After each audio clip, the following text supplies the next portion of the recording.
To building resilience through strategic and radical partnerships. My name is Lisa Melanie, and I'm Executive Director of Mental Health Awareness of Michiana. We are proud to partner with The Source for this event, but we really had a fantastic group of individuals who helped plan the event. So help me or join me in thanking.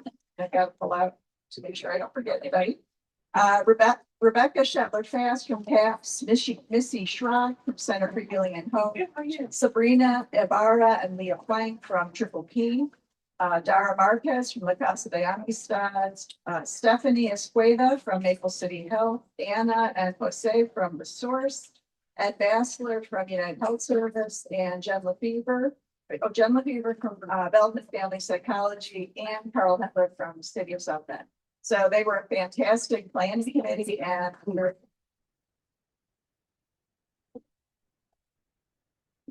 okay. So Anna's going to come up to join me in this welcome. I do want to thank our event sponsors, Anthem, Shield, and Indiana Tech, for helping to recover some of the funds for today, and all the organizations for that table. Please make a point of visiting them. So Anna, would you like to say well? Sure. Good morning. Welcome and hello from The Source, Elkhart County System of Care, the set of partnerships and collaborations that support particular youth with high mental health needs, and we're all part of that. Our youth with high mental health needs need housing and food and places to go and all of these things that all of you provide. So we are all the system of care, and we're very, very, very happy to be here with Anna. Okay. Thank you, Anna. A round of applause.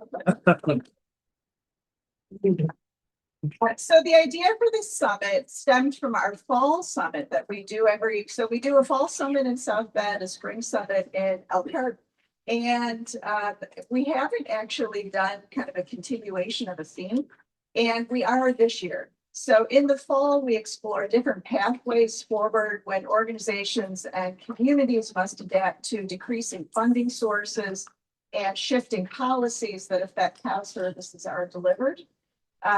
There were some interesting conversations and strategies shared at the fall, and the planning committee really concluded that shifting the conversation for this summit into a deep dive of the benefits, risks, joys, and challenges of meaningful partnerships would benefit all of us who are in a position of needing to think more strategically about funding and service delivery. I do want to point out that we did a survey in the fall, and we have copies of this at our table and on our website. We did a survey and report on community organizational perspectives on the mental health landscape in Northern Indiana. And collaboration was something that really stuck out as something that organizations are interested in.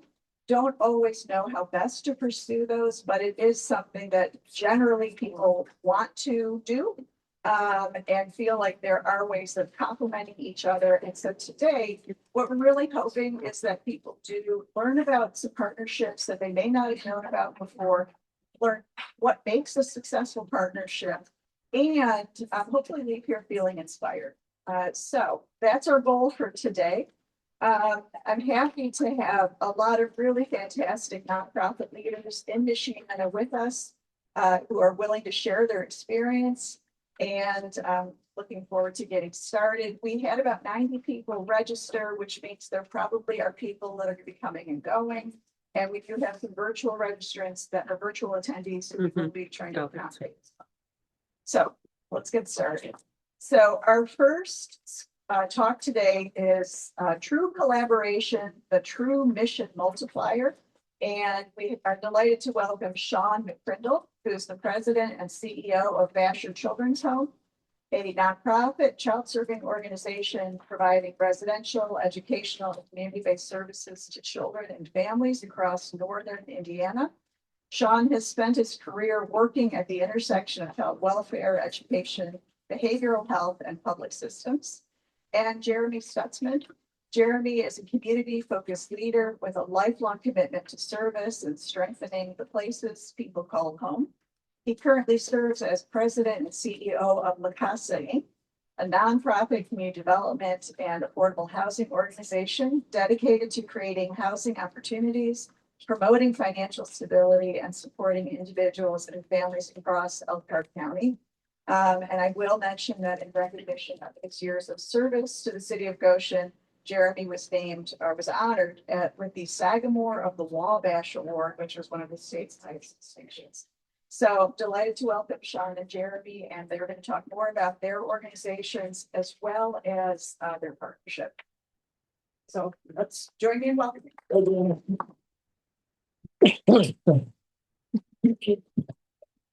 Well, good morning, everyone.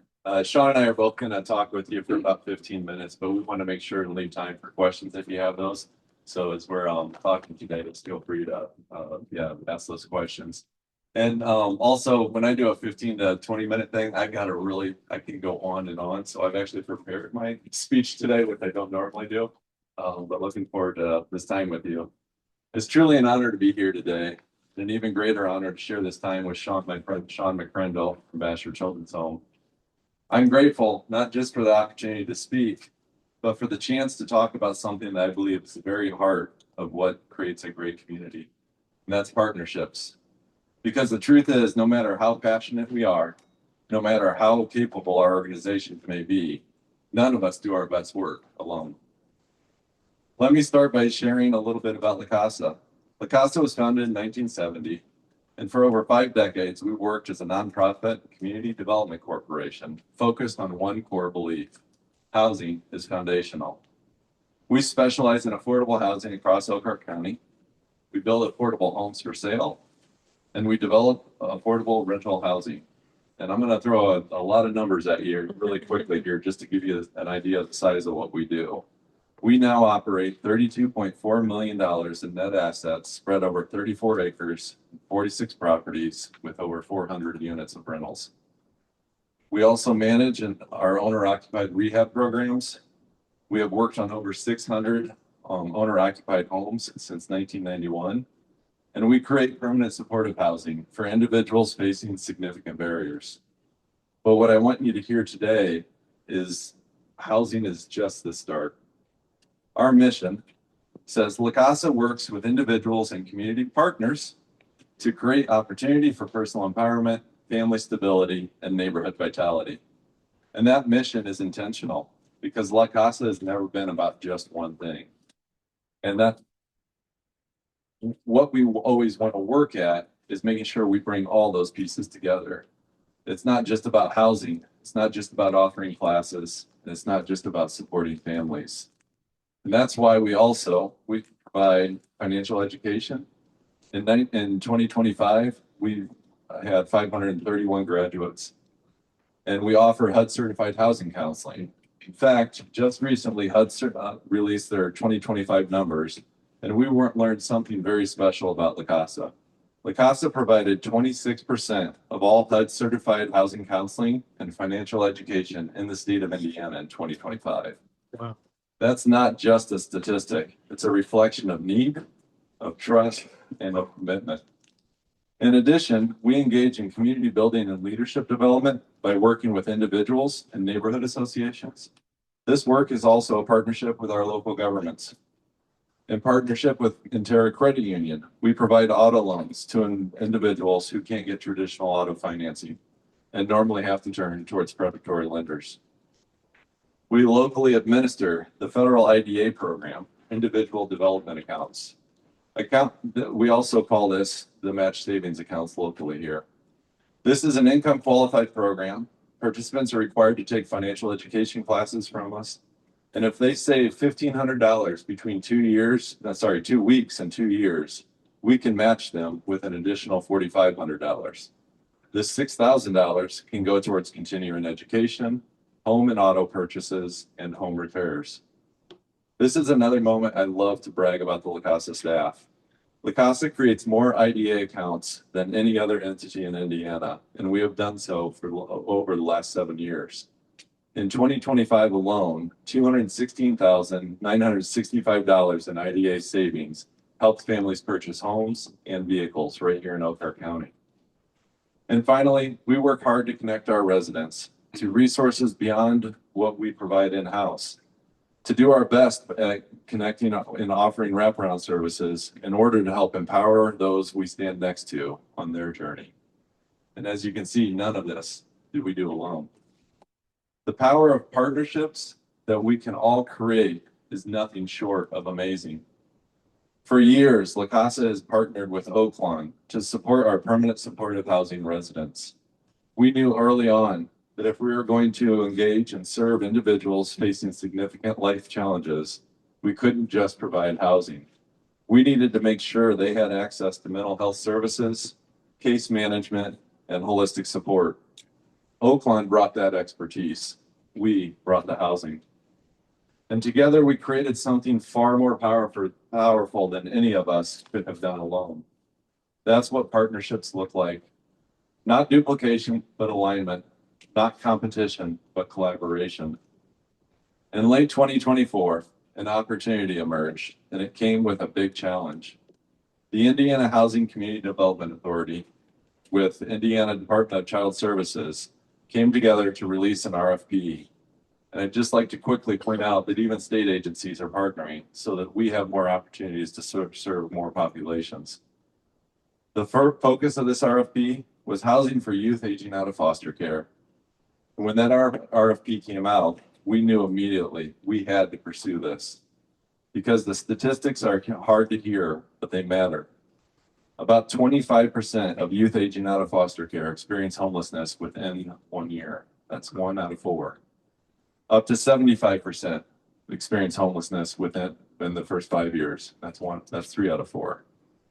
And another study shows that 50% of individuals experiencing homelessness in the United States had spent time in the foster care system at one point.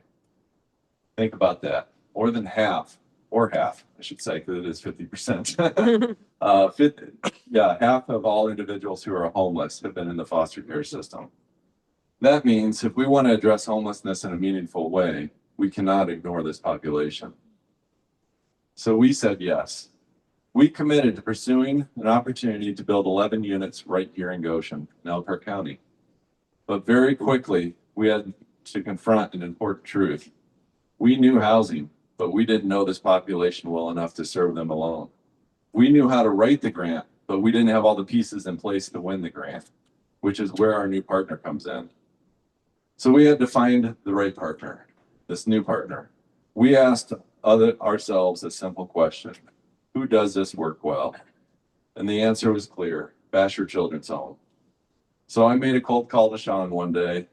And before I get into that, actually, I'd like to go further and say that this is really important. When you're building partnerships, they don't always happen immediately.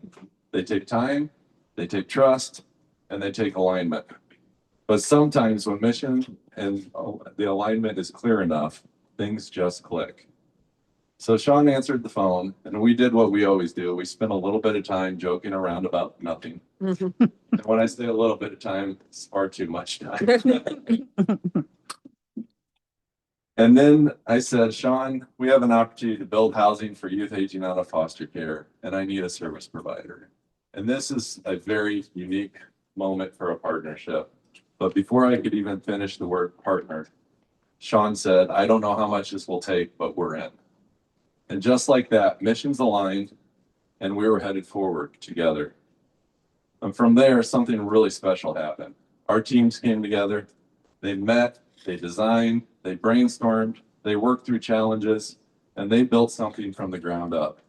Well, Sean and I, like any good CEOs, we took credit for all of that. No, either of us. That's not a true statement.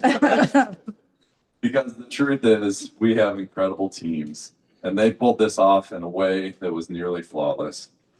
And what we created together is more than just 11 units of housing.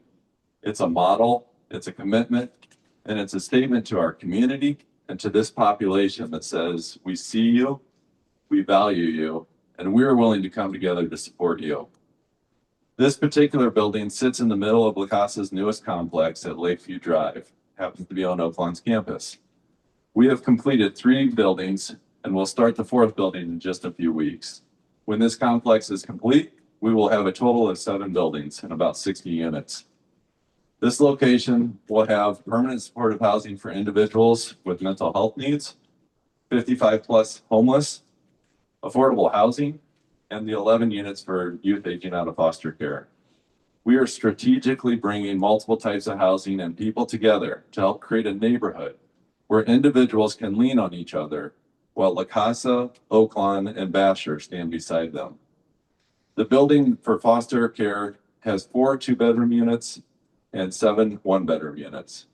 And we were intentional when we planned 2-bedroom units for this project, in case some of our new tenants already have kids of their own, or for situations where a sibling ages out and a few years later, their brother or their sister ages out. This will help keep families together. We also built in offices on site for Lacasa, Bashor, and Oaklawn to ensure we are there when they need us. Now, before I get back to the Bashor partnership, I would like to share a couple more partnerships that happened through this project. First, Surf Internet came beside us and offered to install the fiber, not just for this building, but for the entire complex. They also committed to offering free internet for our tenants for the affordability period of our grant. And to give you an idea of the size of this commitment, our affordability period for this grant is 20 years. Wow. Second, as Bashor and Lacasa were working through the details, I reached out to Pastor Gene at Restore Church. We quickly found a way that they would want to participate and partner with us. They have committed to providing each new foster resident with a welcome package. They are buying pots and pans, sheets and towels, dinnerware, and many other items to help make an open apartment a home. These are all items that these tenants will likely not come to us with. And when they leave, they're theirs to take as well, and they will replenish it for the next tenant. I think all of this further illustrates what we are doing is more than just housing, and it takes more than just Lacasa. Now back to the partnership with Bashor. It works because our organizations stay in our strengths. Lacasa builds, owns, and manages housing. Bashor provides the services, relationships, and support these young adults need. Together, we're not just providing a place to live, we're creating stability, opportunity, and a path forward. We're creating a support system. And that's the difference between a project and something that's transformational. So before Sean shares with you, I want to leave you with this. This story isn't just about Lacasa, it isn't about Bashor Home, and it's not about 11 housing units. It's about what's possible when we choose to work together. In a world that feels more divided than ever, where it's easier to stay in our own lanes, protect our space, and do our own thing, we must resist that. Because our communities don't need more silos. They need more bridges. They need more of our hearts. They need organizations willing to say, we don't have all the answers. We need each other, and let's build something together. Because when we do that, we don't just expand our impact, we change lives by giving people the opportunity to say, we are home. And that's an incredible thing to have a front row seat to watch. In this work, we don't just talk about impact, we see it. We see it in the young adults who get the keys to their first time home. And maybe for the first time, they have a sense of stability. We see it in the families that begin to believe in a future they couldn't see before. Those moments stay with you. And let's be honest, this work comes with weight. There are real challenges, there is real stress, and there are people who still need our help. There are days when the problems feel bigger than the solutions. But it's in those moments that are transformational, those transformational moments, and the lives changed that refuel us. Those moments and partnerships we create that give us energy to take on the next challenge. They give us the strength to keep moving forward. And maybe most importantly, they remind me that I'm not doing this alone. Because when you have partners you trust, and when you have a community standing beside you, you realize that even the hardest work becomes possible. And that's what keeps me going, and I hope that's what keeps you going. I love my job, and I love my community, and thank you for caring about both.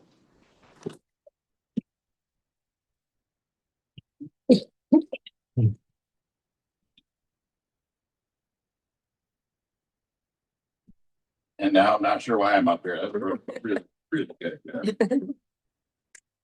So yeah, I'm Sean McCrindle from Bashor Children's Home. If you don't know much about Bashor, come out and see us and I'll tell you about it for as long as you want to hear. But in the short time I have, I won't focus as much on our services, but focus on what we're here for today. How do we collaborate? How do we partner? And Jeremy hit a lot of really important points to this. What's some of the nuts and bolts of that? And I will tell you, it doesn't, you have to invest early. Jeremy alluded to this, but you have to invest early. It can happen. You can collaborate, you can partner in the middle of a difficult time. But the best thing to do is be connected and partner long before something actually happens. And it's little things. It's not big stuff. Sometimes it's just starting a regular breakfast together with a group of people. And that's something a group of us CEOs have done.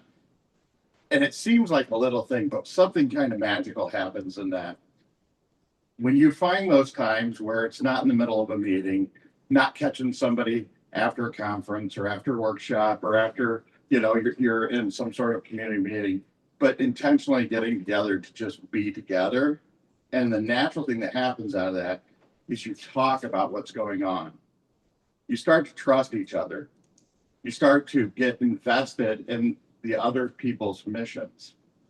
And you become a part of their missions just through those conversations.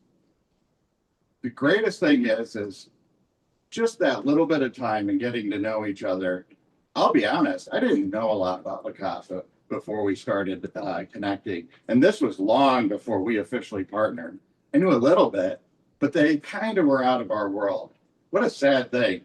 After I've gotten this opportunity to connect with Jeremy and our agencies connect together and build these apartments, I wonder, what did we miss before?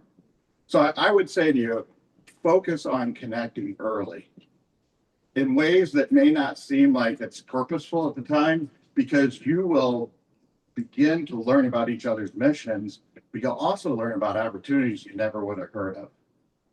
The other thing is you'll begin to build trust. So when those things come in, and I got to tell you, this connection, it's normal for Jeremy to have and for Lacasa to have these kinds of grants come through and do these things, but this was a once in a lifetime grant opportunity. It was at the end of a governor's time, and he wanted to make sure that these grants went out, and there were a total of 4 throughout the state. 4. Elkhart, Indiana, Goshen, Indiana is not the most likely place to get one of those 4 grants, let's face it. But there's something magical when you partner together early, when your commitment is like, hey, I know you already, we can figure this thing out, let's just go. And when you partner with an agency that has the respect of the state, Lacasa is very well respected throughout the state for the work that they do. And we knew that, and it made it very easy for us to say, look, there's a lot to figure out between here and there, but we know that we have the right partner. And that all started with maybe some practice. So I'd say to you, find time outside of the normal thing to connect. Because not only have Jeremy and I talked about projects and things like that, but we've talked about the difficult things that are going on sometimes. I don't know about you guys, maybe it's just our 2 agencies, but sometimes we deal with difficult times. Yes. And the great thing is we can call each other and bounce ideas off of each other. And so Jeremy's investment in me and Lacasa's investment in Bashor goes far beyond these amazing apartments we have for kids. The investment is that they want our entire mission to go forward in a better way. We want theirs to go forward in a better way. And so when you look at this grant, this is the other thing about finding good ways. I didn't start my timer.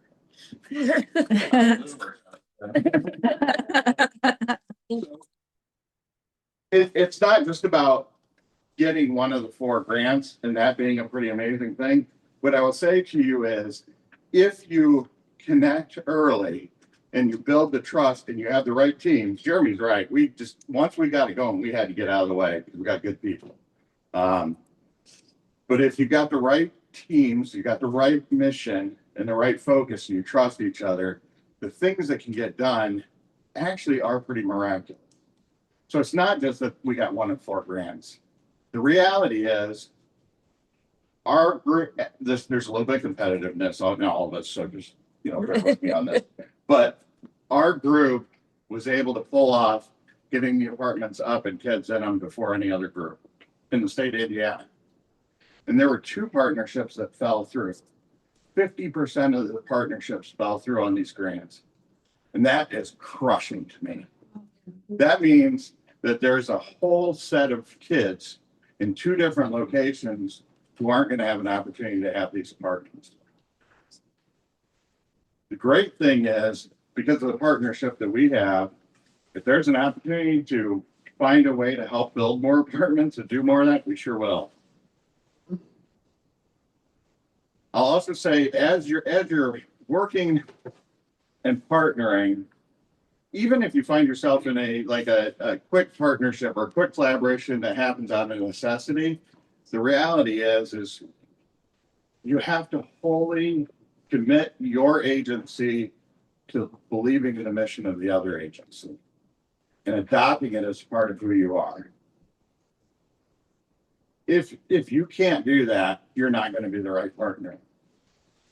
And I'll tell you, you'll have to challenge yourself to deal with things that sometimes you don't like.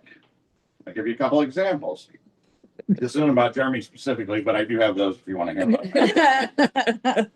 So as we got this process going and we started getting the kids around and ready to come in, our people were used to us just being able to kind of move on some things. And in Lacasa's group, they rightfully said, hey, we got to do some of this the right way. There's, some processes that have to go through this. And we're like, okay. And when we got to the point of getting some of the kids in there, there were challenges that came because of that, because there's red tape outside of our world that we all have to deal with. But our people being able to say, hey, let's find a way around this. And Lacasa's people saying, let's make sure we don't mess this up so that the kids have the right funding, wasn't an easy thing to do. We both want to have things kind of the way we want to have them. And the greatest thing happened in that our people learned a whole lot more about that whole system and what it takes to get that funding. And their people learned maybe that our people are a little bit crazy sometimes. No. And they kind of got to have some fun with that too. And together, we figured out some ways around some of the red tape, getting kids in faster. That's what it's all about. And so I would say when you have those challenges, you have to believe in each other's missions and care about each other's missions so much that when you have board members come to you and say, hey, I don't think Bashor's getting enough credit for this thing, which that'll happen because there are times where there's events and if one area might be focused on or another area might be focused on, and you have to be able to say to those board members, that's the great thing about this mission thing. It's a little bit different that way because whether we're out front or we're kind of behind in these kind of presentations or these things, we're there. And because we're there, whether it's Lacasa, whether it's Oakland, whether it's other agencies, if they're out front and we're there and people see us involved with this, it helps everybody know, look, if we partner together, we can do something really amazing. We could put up apartments that other people are having trouble doing, get kids in them and keep kids from being homeless. There are also times where, as you're working on any kind of collaboration, this isn't specific to Lacasa, but any kind of collaboration, there are times where you'll have to back burner your important stuff to get the really important stuff done. And you have to remember that the reason this stuff is a mission multiplier is because, look, I can get things going pretty quickly. Our group can get things going pretty quickly. But we're just going down kind of one road, 1 foot after the time, or 1 foot after the other down the road. If we partner really well with agencies, just like Lacasa partnered with us, it may be more difficult to just say we're walking straight down this road. We may have to take some turns, but the reality is at the end of it, you are going much faster, much farther. And the most important thing is our community gets a much bigger impact because of that. And here's the great thing. We all hear about, let's not duplicate what we're doing. Let's not all try to do the same things.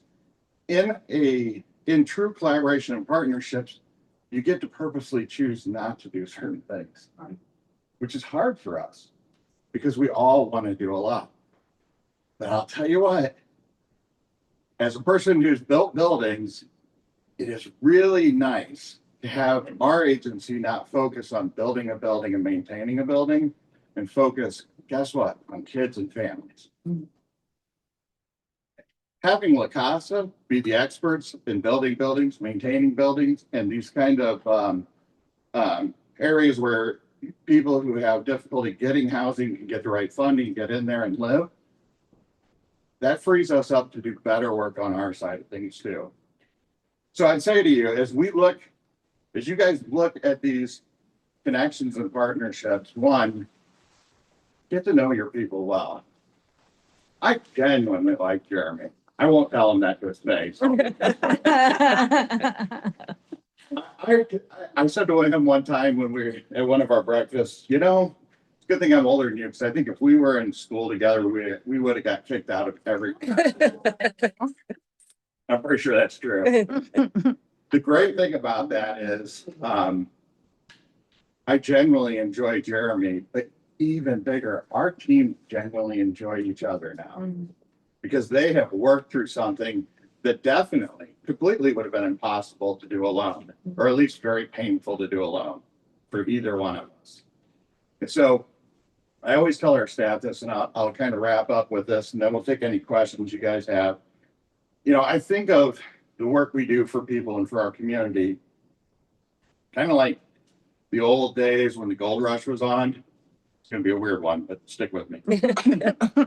You know, you had people on the East Coast who they had no idea what train they were about to go over, what their travels were going to be like. The best they could do was prepare themselves. And they didn't go by themselves. They prepared a team.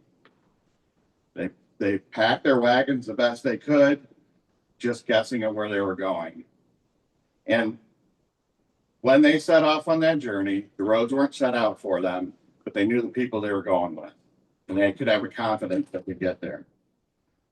And they traveled through harsh conditions, rain, snow, all kinds of things, just to get to the other coast, get a pan in their hand, and sit by a freezing cold river trying to find little flecks of gold. And I think about the work we do often is uncharted. But the way we do it really well is having a right team. And a right team isn't just in one agency. A right team is a community that's working together, that's multiplying impact. So here's the great thing. In those days, when somebody found their little fleck of gold, they put it in a little tube. When their tube was full, they would go cash it in. This is what we get to do if we partner well, is we fill up a really big tub of gold and we hand it back to the people who need it. That's who we are. And that's what makes mission so strong.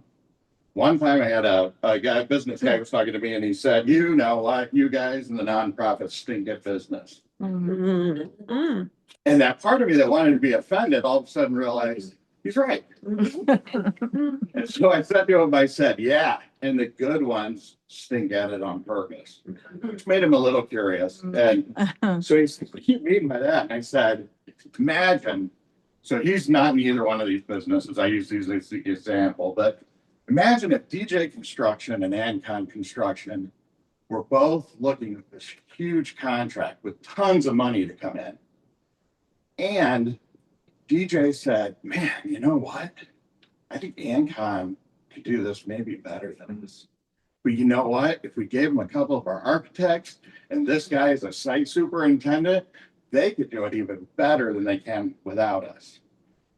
And they didn't go, DJ didn't go after that contract, but put their people over there That is true mission impact. Imagine what that does for a customer.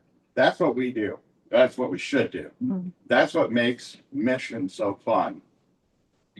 It's not about, you know, the pluses here and there, but what it is about the momentum.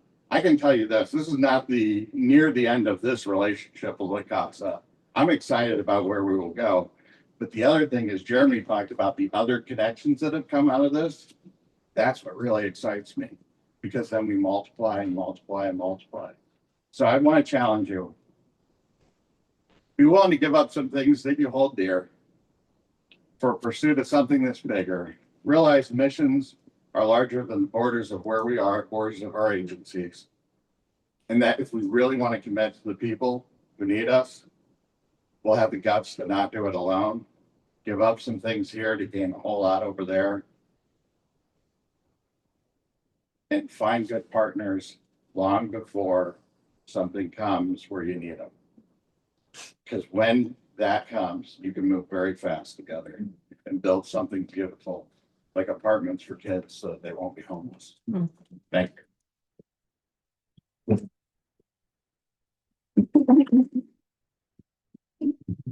Sean touched on something there. He talked a little bit about the board confusion that happened. We had that on our side too, with a couple staff members and board. Just reminded them this is a partnership, and there's going to be moments where we're in the lead, moments where they're in the lead. But something else to be prepared for as you go through projects like this, is there's going to be confusion in the public too. So this property, we worked with Oaklawn for many years. It's their property. They've given Lacasa a 99-year lease on it. So we're building the buildings, but I have heard a multitude of times the community over the last 4, 5, 6 months that are you part of what Bashor Home is building? Are you part of what Oaklawn is building out there? And I just say, yes, we are. That's West. They want to give $1 million to someone. No, that's ours. To be honest, even if they gave it to me, Jeremy would still figure out how to get it. Does anybody have any questions you'd like to ask us?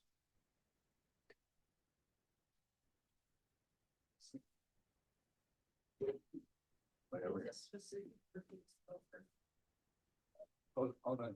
We're gonna bring the. Oops, sorry. We're gonna bring the mic over so we can hear.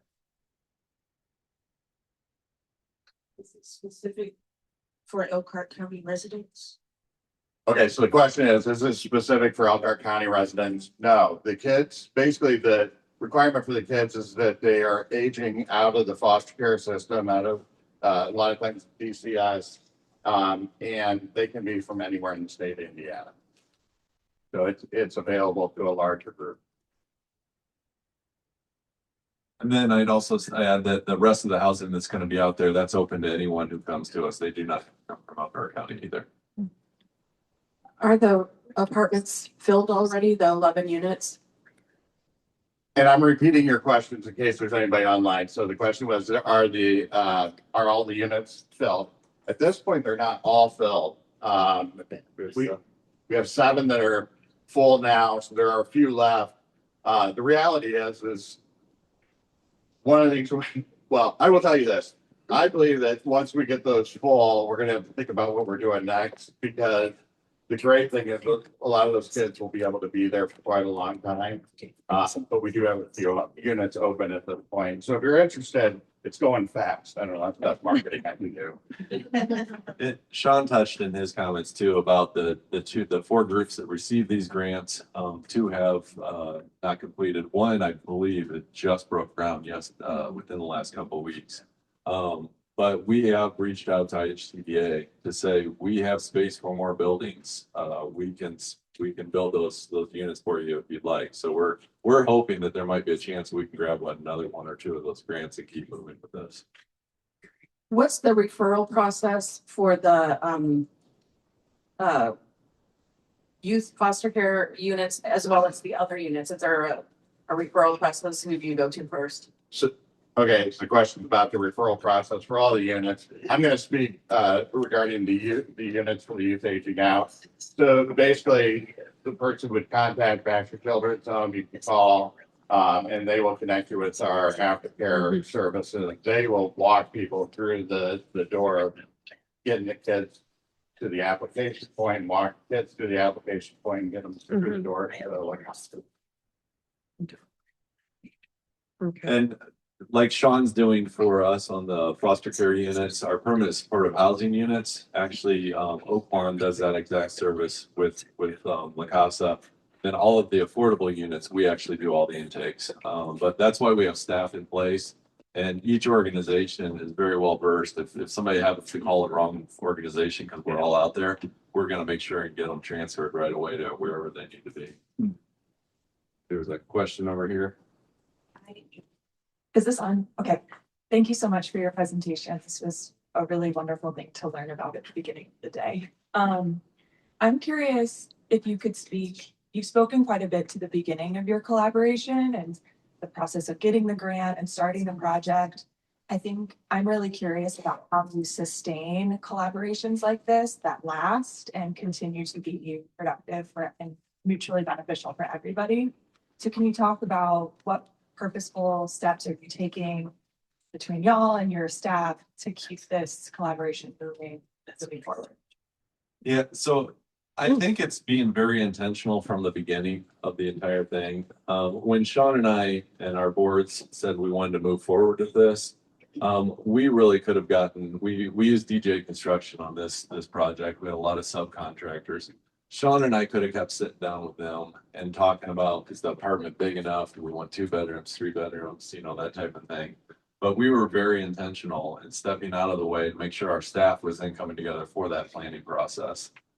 Knowing that would help them build relationships like we've done over the breakfast. So our staff is now very well connected. And it was great. Another confusion moment, Sean's team is having an open house at the building coming up here real shortly. And we got a flyer for it. And one of my team members like, how do they do this without telling us? Who cares? They're owning this. Let's do this. So I think it's just the intentionality of it. But also making sure that you're intentional throughout the coming years. Part of that's we build offices to make sure that they're there and we're there. So there's always that connection point. So I think that's the main thing. I'll say something real quick too. It's funny because when Jeremy said that, we were like, it dawned on us afterwards. And then it also dawned on us, how do you maintain this? Well, like a good marriage.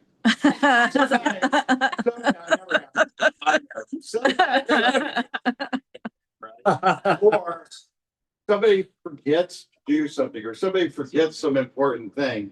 Those things are going to happen. But in order to maintain this over the long haul, and that's why some of this is connect as early as you can intentionally when nothing's going on, because then you get in the good practice of this thing will have a lull period, but we will have to intentionally stay connected. And sometimes in those connections, things may fall through. Well, you stay connected because at the right time, when the right thing comes that you couldn't do yourself, that's when it really happens. So I say, think of it like a marriage.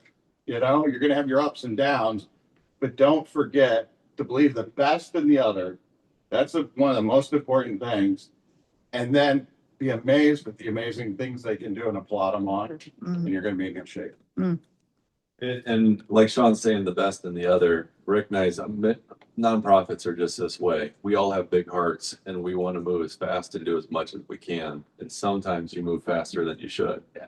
But when you know why, that makes it a lot easier to deal with. And so I think that the intentionality, what Sean said, and the fact is, especially with this project, we couldn't get the grant without them. We can't serve these kids without them. And we can't make this project continue to be successful without them. So that makes it even easier to make sure you're having those touch points.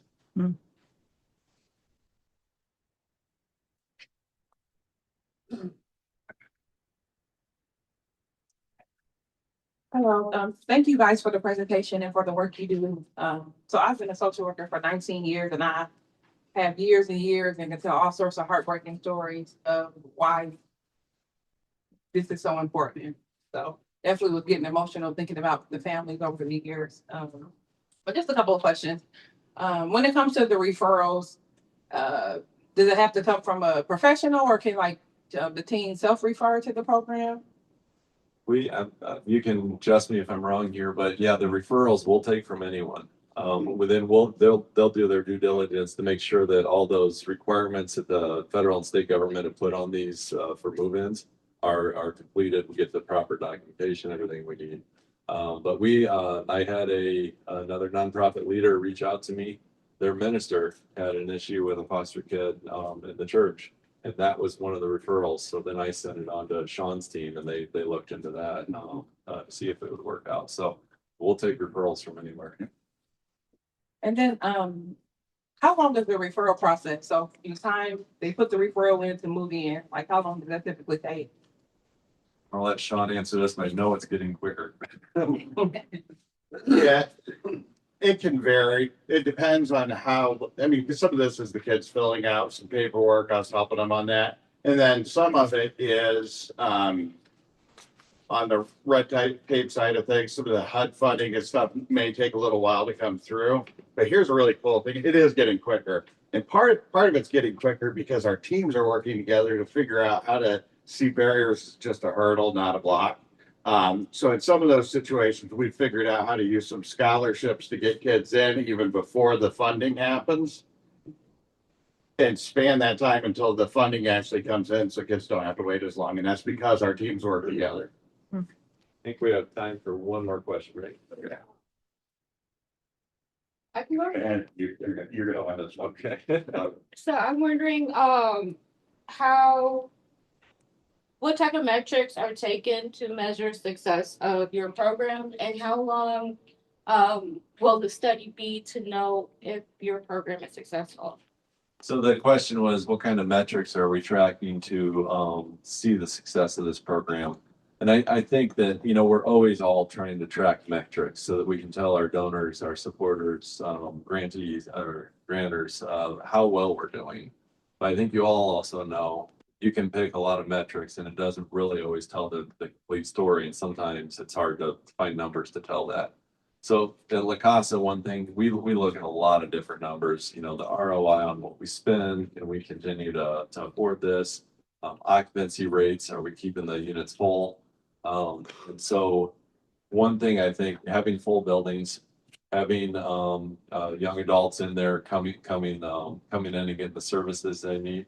I don't know that we can always show the numbers to prove that, but I know we're going to watch it closely to make sure it's working. And then consistently make those changes when we need to. So there's a lot of different things at Lacasa we look at to know if we're doing right. And then also we spend time with our residents, go out and talk to them, find out what's going on, so there are improvements we can be doing. And then we do report with IHCDA every year for the next 20 years on this. So we're gonna be working with them and hearing what other groups are and be able to take that to compare. And I apologize, I'm not giving you the actual, things we're looking at, but it is a difficult one to kind of itemize. Just on the kid metric set. So we'll always look at things like where's their educational attainment success, career success, and their their connection with court systems, Department of Child Services, tracking those kind of metrics. But I'll tell you what, at the end of the day, it boils down to if this kid, they're all kids to me, they're not. If this kid has kids and their kid doesn't know what abuse is, and their kid doesn't worry about being taken away from their family, they've altered the course of their family tree. And there's a lot of little points that help look at that. But at the end of the day, it's our kids not knowing what the system is. Okay. And one thing last thing I'll say here, one thing people are often asking Lacasa is we do have a higher turnover rate than some other landlords out there. Part of that's because of the normal stuff that you deal with. And part of that is because people are becoming more successful and they're moving on. That costs us money to flip that apartment and find somebody new to put in there. But those are dollars we are willing to lose every single day of the week if we can, to try and just put our clients in positions where they can move on if they want. Okay. Thank you all. Oops. Okay, good morning. I'm Ed Bassler. I'm the Executive Director with the United Health Services, but I am just super pleased to be a part of this amazing event. And thank you again, all of you, for being here. I know that first session was amazing and I'm really excited about it. And I get to do the easy part, just introduce amazing people, talk about partnerships. So this is local collaborations improving service delivery. We're going to start with each organization. I'll do a brief introduction if I get anybody wrong, then correct me because I'm not afraid of that wrong.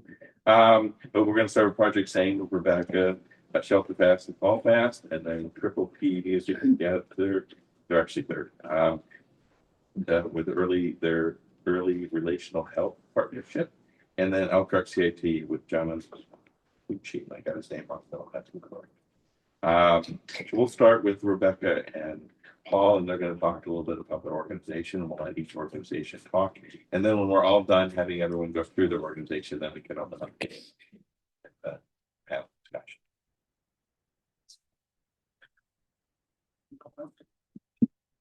Thank you, Ed. I've got a timer here because once you start talking about your work, you can go very long. My name is Rebecca Shetler Fast, and I serve as the CEO at CAPS. And I'll start by talking about our partnership. But first, I want to say I was really inspired. I know Sean and Jeremy aren't here, but their conversation about collaboration and having been in the Rebecca breakfast, Sean has this giant skillet of steak, as he usually does when Jeremy asked the question about the collaboration. I remember the moment and when it clicked for them. And it's been really exciting to see that come to fruition. 2 weeks ago, I called Sean and referred one of our children who was aging out of foster care, about to be homeless with the death of her guardian. So I feel that, and that collaboration was really inspired. So to introduce our collaboration, I'm going to have to do a few things. One is get a little bit nerdish in the weeds, so bear with me on that. I'm going to be referencing abuse, but not with any detail, but I will say that a child was molested. And then I'm going to kind of go on a journey, and I want to move to the end of the book. Sometimes when I get really nervous in a mystery, don't know what's happening, I do flip to the end and see what's going to happen. In this case, we started out planning this panel discussion on a specific program collaboration called SANE, which stands for Sexual Abuse Nurse Examiner. It's a forensic examination after a child has been sexually abused or assaulted. But what started with the SANE collaboration that started almost 4 years ago, has ended with a merger in our organization. So I want to skip you to the end of the story as well for that, because it's really been a journey that's produced incredible things for us. So to start off, how do we get to SANE? We're an organization that has the most comprehensive array of child abuse prevention and response services in the state.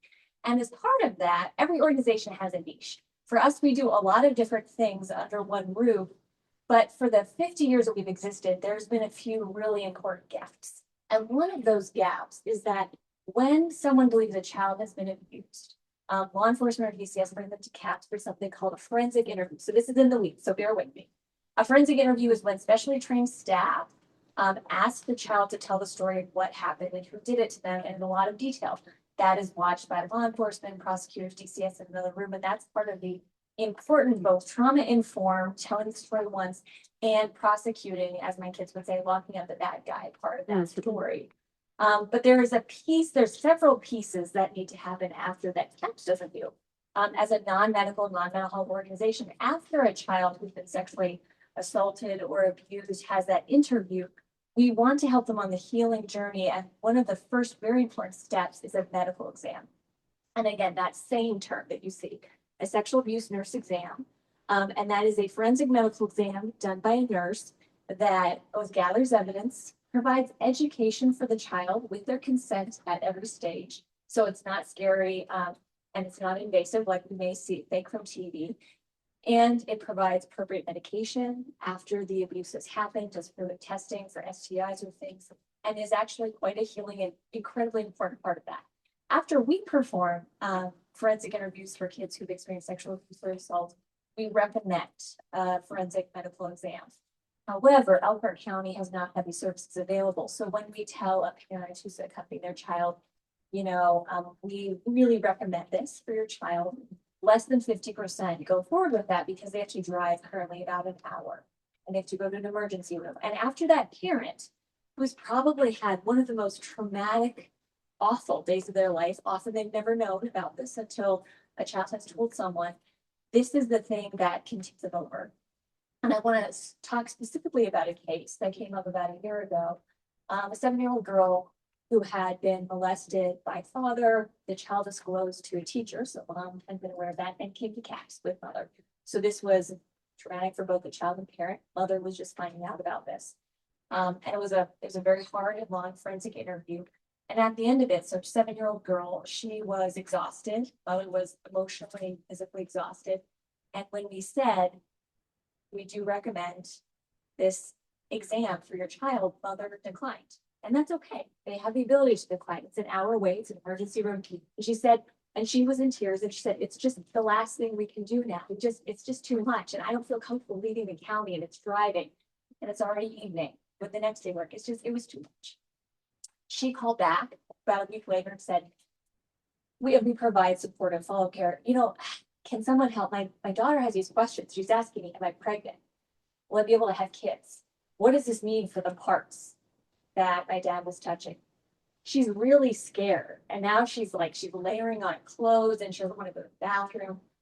Part of those things, what we're looking for after a child has experienced assault or abuse, is helping to provide them with education and answer those questions that kids in the absence of trauma, in the absence of that support and education, they make up stories, and they're very scary stories in this kind of situation. After that, the case has gone to trial. And one of the things that we hear from mother in follow-up is we know that to prosecute these cases, well, we need all kinds of evidence. Some of it is the child's testimony. So we are gathering that. Some of it is medical, again, forensic evidence. And in this case would have been there. And it is always up to the parents and the child to consult. Now, this mother feels devastated because she said, if I keep thinking to myself, if only I had done that, would that change the outcome? That this person who has offended, now if someone is sexually abusing a child, chances are they have many victims. And this is, they're finding the case in this situation. Is there a chance that would increase the chances that he would be locked up and away from children? This is all to say that at CAPS, we're in a mental health facility. We don't do that. And we've been aware for 50 years about this gap in the full cycle of services that we want to provide to children who are victims of abuse or neglect.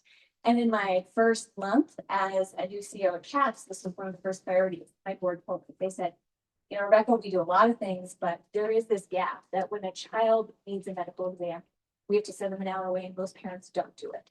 And this is not good care. And so I got my marching orders. My board says this is a priority. I talked too. And I went to medical centers, and I went to healthcare centers, and I said, you know, pediatric sexual abuse nurse exams.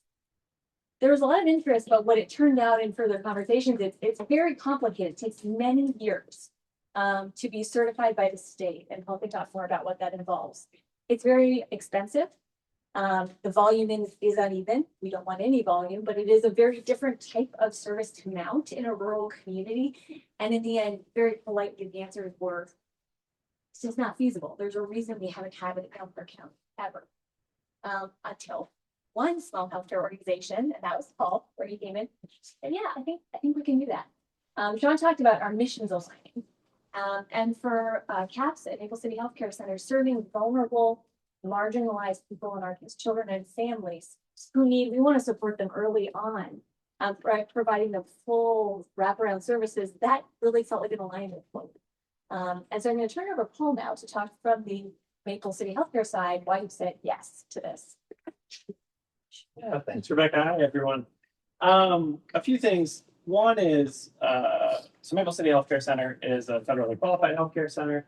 So Heart City is kind of a sister organization here in Elkhart. There's others in St. Joe that you know of, like Indiana Health Centers or HealthLink. But we provide a really comprehensive wrap of services centered around primary care. We have pediatrics and OB, we do deliveries, we have mental health, we have addictions work, we have dental, we do our in-house labs, we have a pharmacy. And yet, there was always these edges to what we did. These places where, well, we're referring you out to the community, and patients would so often fall through the gaps. And I think as organizations, it's very easy, and Maple City was guilty of this, many of us are, it's easy to kind of imagine this walled garden, and inside that walled garden, we're very proud of it. It's beautiful. Look at all these wonderful things we're doing. And the fact that right on the edges of those, people are suffering, we use that as, okay, let's fundraise and let's grow and let's do these things. But maybe we just need to break down those walls, and maybe sometimes we need to be as concerned about those folks on the outside that aren't getting our care yet, or those places where we're not able to make those referrals successfully. And so we were finding that in many places as we started to look around in the community and putting mission first. Okay, so let's put our patients first. Let's put the community first. Where are those places that are not getting met? And then how do we do it? Maybe we're the best place for some of those things and we can grow into that. Maybe others are. One thing that we've tried to do in putting mission first is listening very carefully to that passion from our staff, the passion from our boards, and the needs of emerging in the community, and really let those things lead assertively. So CAPS had been asking for this, prosecutor's office had been asking for this, our staff had been asking for this, our patients have been asking for this. And so to start with the position of, okay, let's not think of all the 50 reasons it can't work. Let's start with, wouldn't it be great if this did exist? Could this be possible? And then work backwards from there. Part of that means being willing to take risks. And part of it means being willing to put our own sort of, I guess, egos aside and our ability to plan everything in the future. So most partnership ideas and most ideas we're going to have are not going to work out. These are complicated things to do. So it means planting a lot of seeds, it means being willing to say yes to a lot of things and see where they go and do that exploratory work. So in this case, we engaged our board very early in this and really kind of emphasized that board leadership part. So the board said, yes, this is a priority. This is something that we may lose money on, but it's missionally important. So let's make it a priority and really build on that partnership. And then as we started to meet with the CAPS folks and actually got our boards together, it became just so apparent that there was more and more and more things that we could do together. And so it was really important for Rebecca, right, to put our egos aside and even our jobs aside and say, okay, boards, why don't you explore this? Why don't you think about what more you could do together? And it was really exciting to see that sort of creative spark that got going, ending up in a place where the organizations, the board said, voted unanimously, hey, we should do this together. If we did this together, we're not the same kind of organization. This isn't just the sort of the standard merger of an organization, two similar organizations merging together. They're complementary services. We have different funding, we have different programs, but because we're able to bring that together, now we can provide even broader range of services to our patients, to the people we serve. So SANE being one example of that, but there'd be many others now that together we can just make sure that our folks we're serving are home. Yeah. Okay. Thank you. Good one. I appreciate it. I want to keep things moving and doing shout out to Elkhart CIT. Thank you. Good morning, everybody. My name is John Antonucci. I'm the Chief Probation Officer for Elkhart County Probation on the adult side. What has brought me into CIT is really on the probation side. We deal with way more than just your run-of-the-mill OWI or whatever. We deal with a lot of clients that come to us that have entered the justice system because they have such severe mental health issues. So I think it's important for probation to be represented in this partnership. I've been with CIT for a little over 3 years, and I'm one of the co-coordinators for CIT. I'm going to let Rich Meyer introduce himself and tell them about it. I'm Rich Meyer. I've worked for 13 years as director at Corridale House, now Elkhart County Clubhouse, a support center for adults with mental illness. And I'm wearing the shirt for the clubhouse in Kendallville. There are today 10 clubhouses in Indiana and 5 startup groups. And 2 years ago, I retired. A new director took over at the clubhouse in Goshen. By then, we already had helped start clubhouses in South Bend and Elkhart. And I now work for Clubhouse Indiana, which is the coalition of 10 clubhouses, and we're working at starting more. I've been involved with the Elkhart County Crisis Intervention Team committee for 13, 14 years now.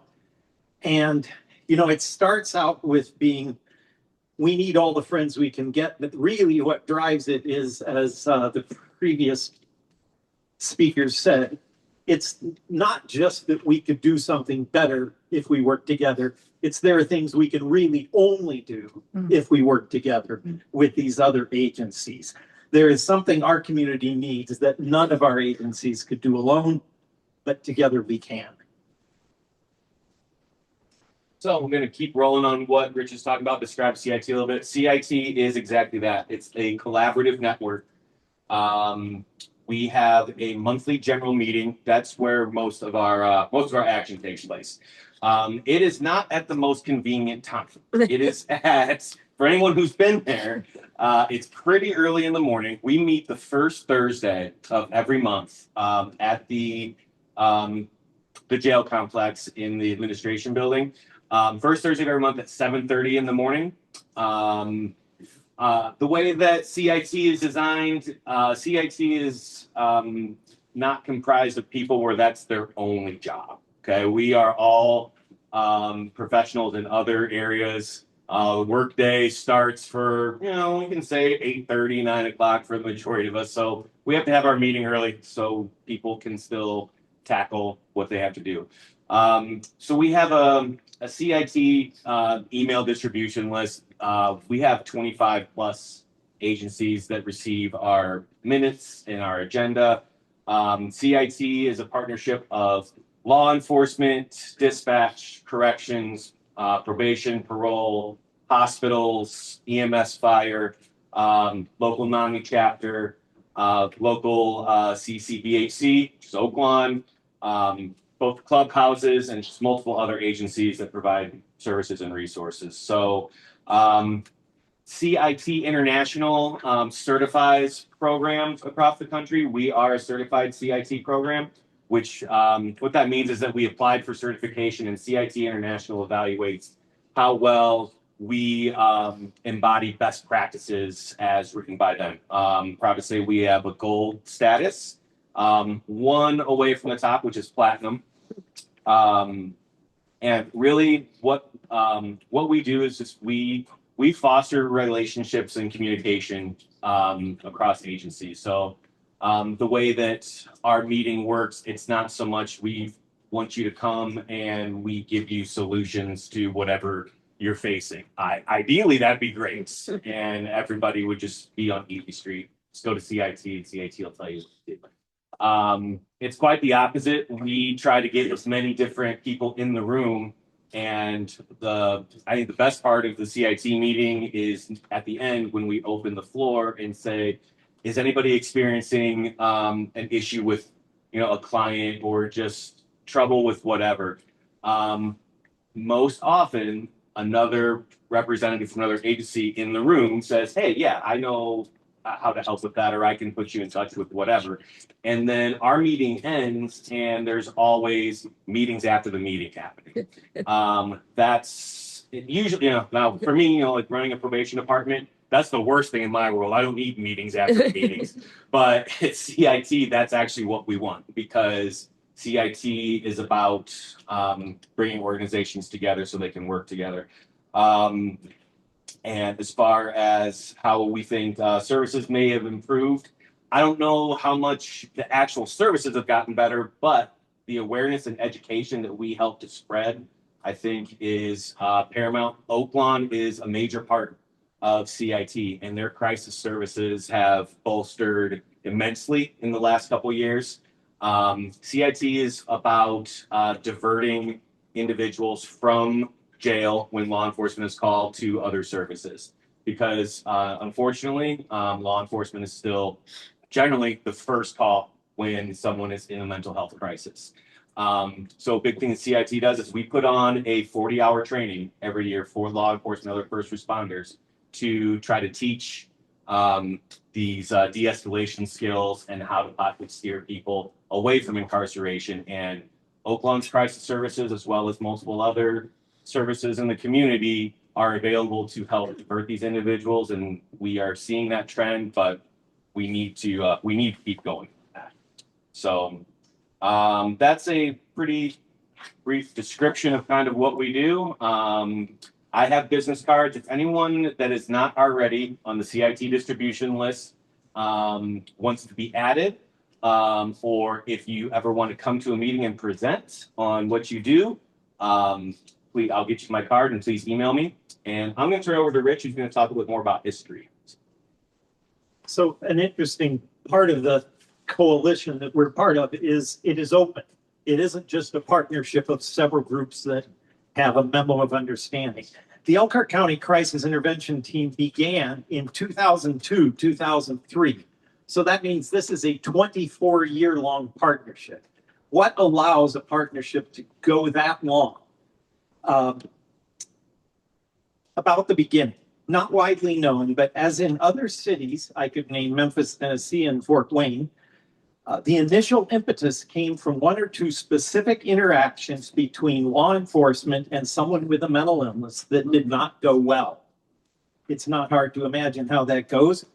As in those other cities, then the local NAMI chapter, National Alliance on Mental Illness, took initiative to advocate for their family members with mental illness. Fortunately, the precipitating cases here, no one was injured or killed. And a simple goal of the NAMI families was we want more of these interactions to end at the emergency room and not at booking at the county jail. NAMI initially brought their concerns to the Elkhart County Sheriff's Office and got a very helpful, positive response. Mike Brooks was the sheriff then, and we've had very strong support from 3 successive 8-year term sheriffs of Elkhart County. The Oaklawn staff were soon included, and initially our meetings were at Oaklawn. For most of the existence of this group, the meetings have been at the sheriff's office, middle of Elkhart County.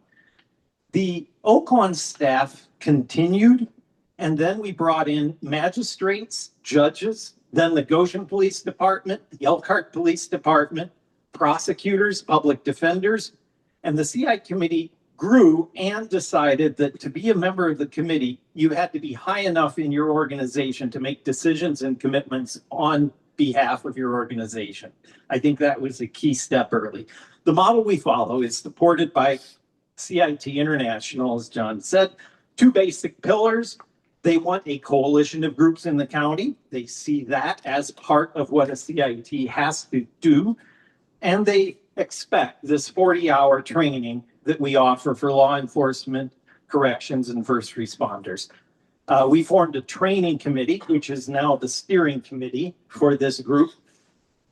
Central to the training is de-escalation, theory, practice, and role plays. The role plays are, of course, the most fun. The basic concept is that de-escalation techniques can secure more wins at lower costs than escalation. The Elkhart County Sheriff's Office was a leader from the beginning, as I said. Over the years, other police departments bought in, more officers are being trained. Our training modules also cover relevant information about mental illness, drugs, legal guidelines around emergency detention, self-care for officers, and more. I was asked to say a word about challenges we've faced over the time. One challenge, 10 years ago, some hospital emergency departments placed undue burdens on officers who brought individuals with mental illness to the ER. That was a disincentive for the officers to do that.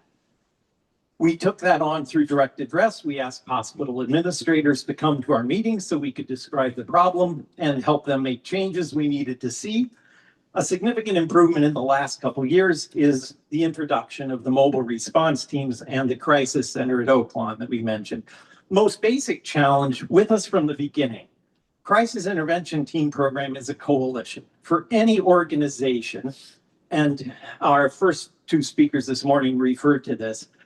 Working through a coalition takes a different kind of energy. It's always easier to take on work internally with coworkers who share your specific mission, who are used to working together, especially who share your institutional culture, rules, boundaries, vocabulary. Working with people who have a different boundaries and rules and culture is not as easy.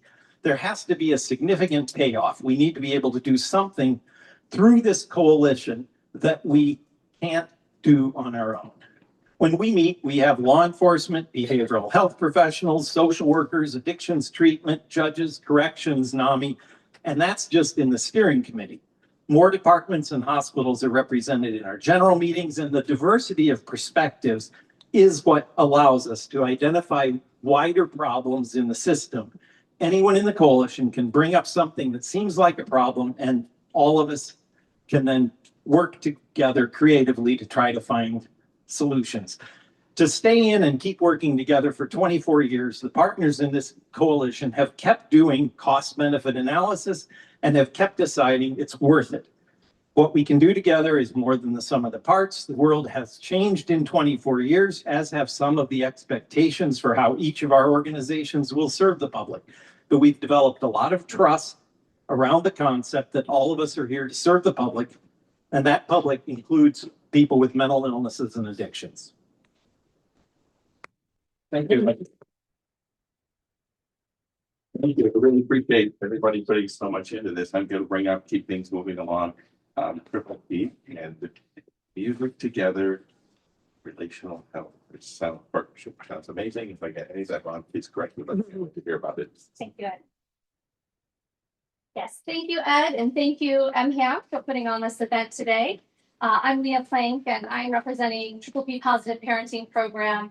I'm their director, and I am glad to be joined by my good friend.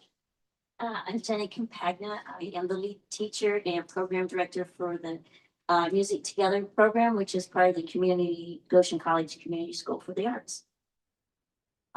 We're happy to be here today. We've heard already some really, really great stories of all kinds of different collaborations from, building giant buildings together, long-term partnerships, mergers. Like there are so many different ways in which we can collaborate. And so we're excited to share a little bit about a collaborative grant opportunity that we were able to work together on. Hoping that maybe this inspires all of you to think about maybe some of the relationships that you might have. And I think Sean nailed that as well. It's all about alignment and looking for those relationships and long-term processes and just getting to know people over time so that you can learn about missions and find where you might fit.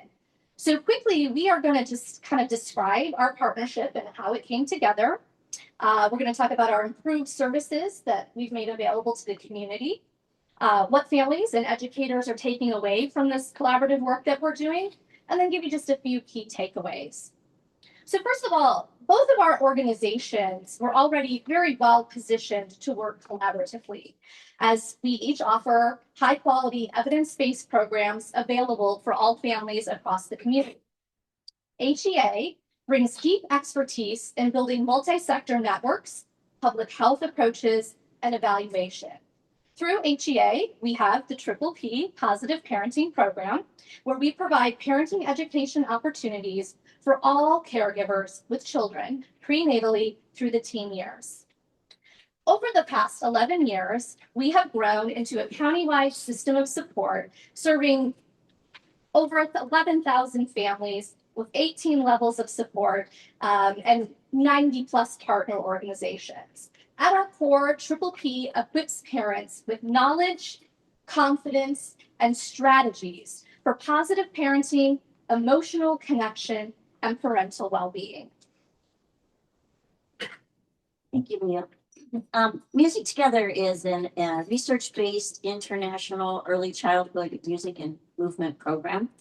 Based in research, Music Together takes the approach that all children are musical, that music learning supports all learning, and that shared musical experiences strengthens the bonds between young children and their caregivers. Goshen College Music Together, we've been working at this for going on 20 years, pretty soon here in a few years. And at this point, we offer our 8-week free baby classes throughout the year, our mixed age family classes for families with children 0 through 5-year-old. We have our Rhythm Kids class for kids 5 to 8. And we have also been involved in the Head Start program for at least 15 years now. We're doing all but I think one Head Start in St. Joe and Elkhart County, as well as some other preschools, and some of them we've been able to do through the grant. So what brought our two programs together is that Triple P in the winter of 2003 was starting their baby program. And so Leah, having been well experienced with Music Together through the years and loves the program. So it was her that approached us and said, hey, can we share resources? We're serving the same people here. So we wanted to share the resources with our families. So out of those conversations, we began to realize we had some of the same language that we used about infant development and parenting that we used, that we wanted to teach parents of new ones. And so out of that discussion, we were like, hey, what would it look like to do more than just share resources? Thank you, Jenny. As Jenny noted, we started an initial conversation in the winter of 2023. And after that meeting, we started sharing resources. When parents would come to their classes, they would learn about this, they would share information. When they came to ours, we would share that information. And that was lovely. And then in about mid-January of 2024, so we're kind of moving through time here, a grant opportunity to support young children ages 0 to 3, which were both our target populations, became available through the Early Learning Indiana grant. I called Jenny and Hillary at the Music Center, and I was like, look, there's a tremendous opportunity. Can we get together and talk about this? And so we did, and we started collaborative dreaming, is what I like to call it, where it's like, what could we really do if the possibilities were endless? We didn't quite get to all the possibilities, but what we did come to was that we could embed much of our programming across our programs. And so through those conversations, as we really learned more about how each of us worked and operated, we discovered that both Triple P and Music Together, at our core, what we were doing already with our work was building early relational health for infants and toddlers through supporting the everyday interactions of caregiving, play, and music building. So together we thought, well, how can we grow this and enhance this? And so we took the concept of early relational health and used that framework and began putting together a comprehensive grant proposal that would integrate our programming together to support caregivers in identifying, supporting, and enhancing positive, stimulating, and nurturing relationships to ensure the emotional security and connection between caregivers with their infants and toddlers, leading to good physical health, development, social well-being, and resilience. And we kind of started with 4 areas of work, where in the first area, the Triple P Positive Parenting Program workshops would be integrated into this 8 weeks, into the Music Together baby classes with referrals. And then our second component is where the Music Together 8-week sessions, Triple P workshops would come with an opportunity. We would share with parents, and then we would provide referrals. The third component is where Music Together preschool classes would bring us in to provide professional development to early educators and teachers. And then in that fourth sort of component, which I think is probably one of the most critical, and to be fair, an area that we have struggled with, is the integration of parent nights, where in those classrooms, we both come together, we both do a component, we celebrate within the child care centers that Jenny has been doing her preschool classrooms within, and we bring in the parents to that experience. So the grant was in place. Now was the hard work of how to fulfill all those things Leah just talked about. And I think you said it over there. It took a lot of listening, a lot of grace, and trying to understand and ask questions, and like understanding, even though we loved each other's programs, right? Yeah, that's not the way we do it. We do it kind of this way, and lots of conversations and understanding about that. So eventually then, we brought together the Triple P staff with the Music Together staff, and we held a baby class a sample baby class so they could see what it looked like. And then they presented us with one of their sessions on development, what that would be for parents. And out of that, we were like, hey, like we got the same language and things going on here. So one of our teachers and one of their facilitators got together on their own. They created a beautiful lesson that fits in with one of our lessons that presents their knowledge of infant development and parenting with musical experiences. So it's like, this is what this can do for your child. Now let's experience it. And it's a really, it's just a really beautiful class. So after that, then we actually tried it out on parents and had them evaluate it, and they loved it and thought it was great. Thought it was great. So we've been, that's been part of our baby class. And then besides that, then it was just all of the scheduling for the preschools and the other workshops and continuing to align what we wanted, the message that we wanted, what we wanted to teach parents, keeping up with the data for the grant, making a survey for the data, and all those things that come with keeping up with grants and collective work. And then, of course, we celebrate it. Thank you. So with all of that Jenny just mentioned, like the how-tos, right? We meet twice a month for an hour. We check in on how things are going. My team meets with her team. We're always constantly communicating with each other. And I think this morning, when he said, your missions really need to align, like that's what happened here. We got together and the synergy was just immediate. We recognize that like we have a transformative opportunity here to really reach families in an enhanced way. Both the work we were doing was great, and we do continue to do that work, but together it was even better. So we've been able to provide more opportunities for families to access programming through expanded workshops, classes for combined learning experiences, and we developed aligned messaging, right? So we were also very intentional about making sure that we were using common language, right? We had our own languages, but a lot of it overlapped, but we developed a language that worked together that we could then share. We've been able to connect families to the broader community. Music Together has been able to engage itself into more partnership opportunities across the community in relationship that Triple P already had, for instance, like our FRC and at RETA, like we were able to open doors for them to integrate into other organizations. And because we've had a targeted focus, we have improved access for low-income families, families of color, and multilingual families as well.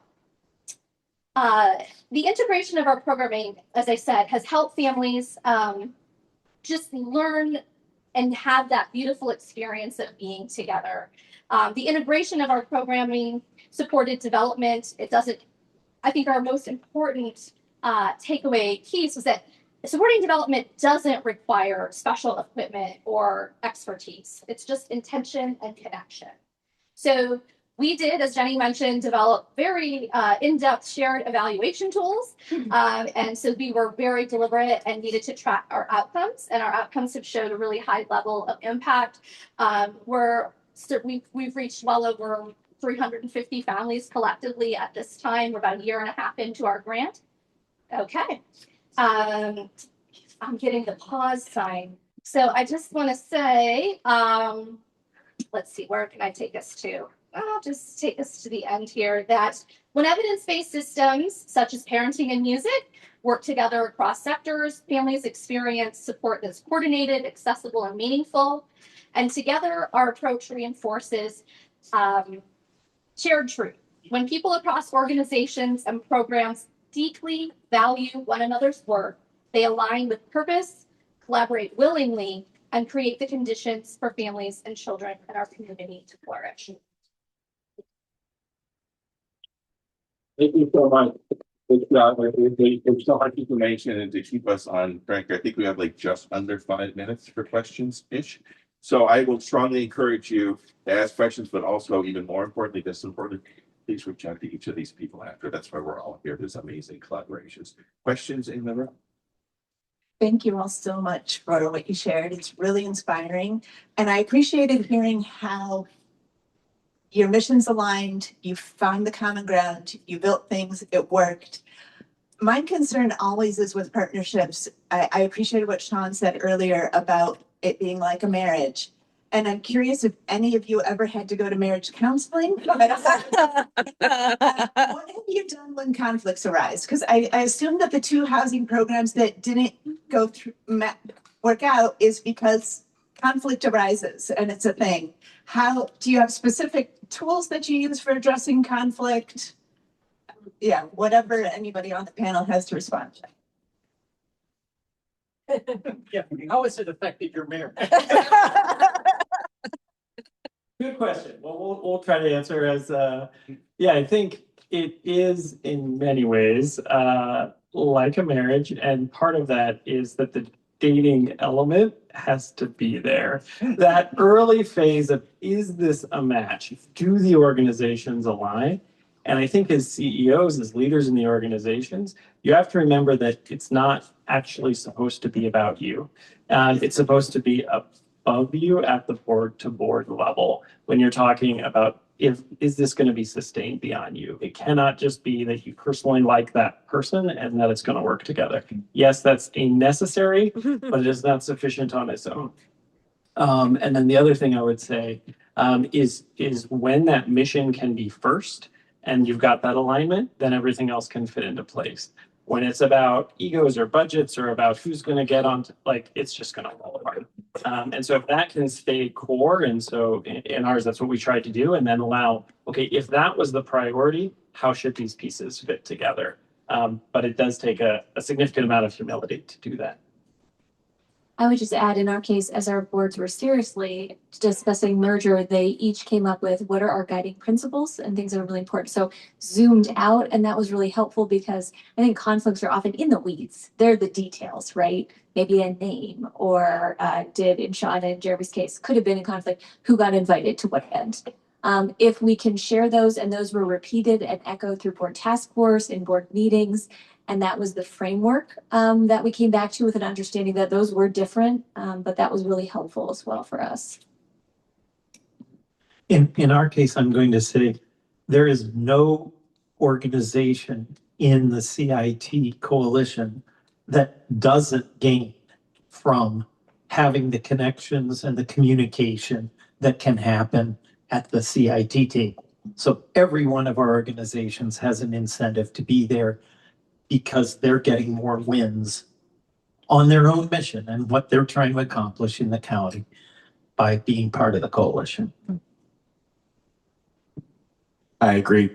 Has it been conflict? Oh. So, without going into too many details, when I first joined in 2012, Sheriff Brad Rogers took me aside and asked me if I could help maneuver a troublesome member of the coalition out and get their organization to send someone else. And I was in a position to do that. The organization is still represented, just with someone who took a different view of how to cooperate with everyone else at the table. We do a lot informally, and actually, the Elkhart County CIT is not incorporated, does not have a bunch of MOUs. It remains a sort of informal coalition that works because it works for everybody at the table. I think, Do after we now. have one more question. We have time for no pressure on anybody. I have a question. You guys specifically, This is for online folks, if you don't mind. Yeah. Thank you so much. so in Goshen in particular, you have an underserved population of the Amish, and I was wondering how the CIT engages this population, because they do suffer very real situations that any society has. I'm going to say the specific work of CIT that is of benefit to a number of minority populations in the county is the de-escalation focus for law enforcement, for first responders, and then the idea that after law enforcement responds to a crisis somewhere, there are other resources that they can direct people to. We have these cards with Elkhart County mental health resources, and every officer who's been trained has these cards and can give them to family or friends of the person that they are perhaps taking into an emergency detention, so that people have a sense of more resources available after that immediate crisis. I think the only thing I would expand on with that is if there was a specific situation, if you could just maybe inform our CIT group about it so we can bring it to one of our meetings or keep it. We have sometimes standing agenda items that we have to discuss. Another thing that we do, we just started last year, is an abbreviation of the 40-hour training specifically for community partners. So what the 40-hour training is specifically designed for law enforcement and first responders at its core. We had a decent amount of interest from other professionals that don't really fit into law enforcement first responders, and we invited them to our 2024 class. The class still went fairly well, but there was a little too much, I guess, for lack of better words, irrelevant material for those professionals. So we do a 2-day community partner training. Was at Heart City Health last year. We're trying to do that again this year. Yeah. It is going to be at Heart City Health again this year. That would be a great place to where we could specifically highlight a topic like that if there was enough interest. So we will make sure we're putting out plenty of information on that community partner training. Perfect training for everybody in this room. Mm-hmm. Thank you, everybody, and thank you for that great information. Thanks to all our panelists. Please connect with all of them. I think there's some great themes from Ron and Jeremy pointing right through this. Is education, strategy, internal, external. Don't be afraid to admit what you don't know, and don't be afraid to ask what could go right. Okay. So we're going to be back here at 11. Okay, we're gonna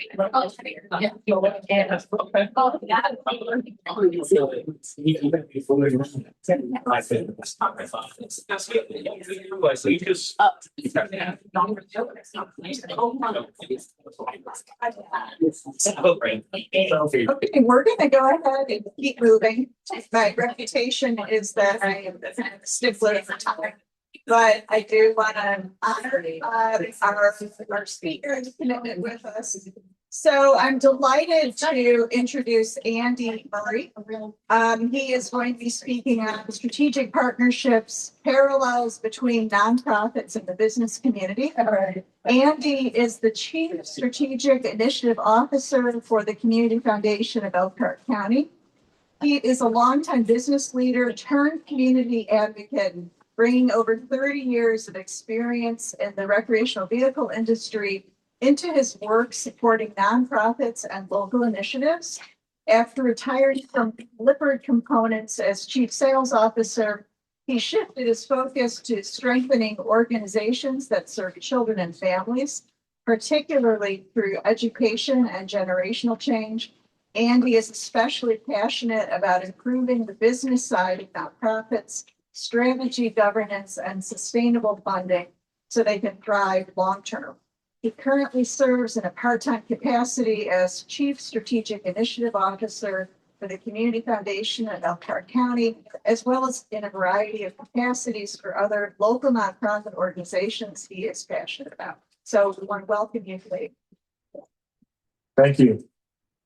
It really is an honor to be here with you. I'm very passionate about this topic, so I was excited to have a chance to share with you my views on it. And I was just speaking. You're gonna think I compared notes with some of the other presenters here this morning, but we didn't. There's a lot of tie to what they were talking about here and what I'm going to share. I'm going to share it from a little more of an academic standpoint, maybe, and hopefully that'll help spark some thoughts for you. So the other thing that I was just sharing is so I kind of unretired a couple weeks ago, and so I now splitting my time between my part-time role at the Community Foundation and a similar strategic role with Thor Industries, which started a few weeks ago. So and interestingly, both of those roles again kind of work within this realm. So So again, just kind of reinforces why I'm passionate about this. But so we're going to talk about radical partnerships and what that looks like, and we're going to kind of compare and contrast what that looks like in the business world versus the nonprofit world, and maybe some of the opportunities that creates for us on the nonprofit side. And my goal is to challenge your thought process a little bit about what's possible, and it maybe cause you to think about things in a little different way. So we're going to kind of walk through what do partnerships look like in the nonprofit world. We're going to talk about why nonprofits should be considering it. And again, I feel very strongly about this today. And we're going to talk about some of the risks, right? Like there were a couple of questions a few minutes ago, and you probably heard some of the things that some of the organizations have been challenged with. So it's not all easy, and there are risks. So we're going to talk about some of those. And then we're going to hopefully, if I get you to the point of, well, if I'm not thinking about this, maybe I should be, but what are my next steps? So we're going to talk a little bit about maybe some initial steps to start moving in this direction. And then if I don't ramble on too long, we'll try to leave some time for questions at the end here. So that's the game plan. So let's jump in. What does partnership look like? I would argue that there's two main considerations when you're thinking about partnerships. The first is what I call the degree of partnership, and we're going to unpack that a little bit. And I'll tell you what that means to me. And then the second one is the type of partnership, and you could also call that organizational fit. So two different concepts there, but both very important when you think about what a partnership might look like for your organization. So let's start with degree of partnership. So this is where there's a very stark contrast between our world and the for-profit world. In the business world, you almost never hear about anything but what I would call kind of the all or nothing model, right? Like we're either all in together or we're not, right? Like there's very rarely halfways. And so, typically those are called mergers or called acquisitions, but it's two organizations coming together as one. And I'm a visual thinker, so I'll give you a few of these kind of little chart examples here. But very simply, in the business world, you start with two organizations, organization A, organization B. They come together into one consolidated organization that looks somewhat homogeneous from the outside looking in when it's all said and done. So that's the very typical method in the business world. In the nonprofit world, that can look there's a whole spectrum of opportunities there. It could be something as simple as you sitting down with another organization for coffee once a month and just comparing notes, right? Like, what are the opportunities? What challenges are you having with your board? Or like, who do you use for payroll services? Like all those kinds of things. You can unpack those things together as an organization. And, I would just call that, idea sharing and kind of collaboration, right? You don't see that in the for-profit world. Two people that are doing the same thing don't sit down and compare cost structures or talk about how to get better. Like they're competing, right? Like it just doesn't happen.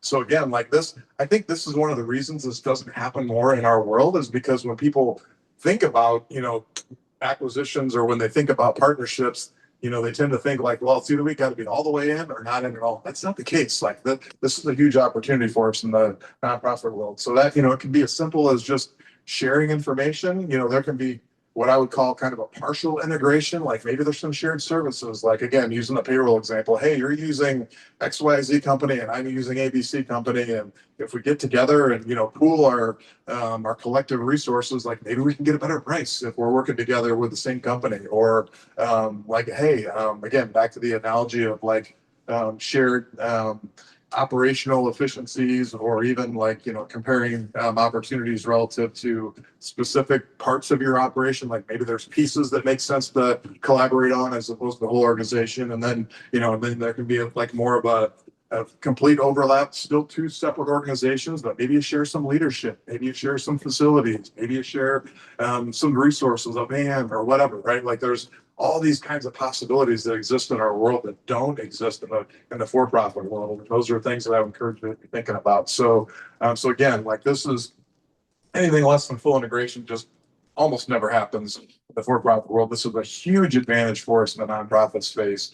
And if we're not thinking that way, like I would really encourage you to start thinking that way. So again, that's what I call degree of partnerships. Like if there's a whole spectrum there of what that might look like.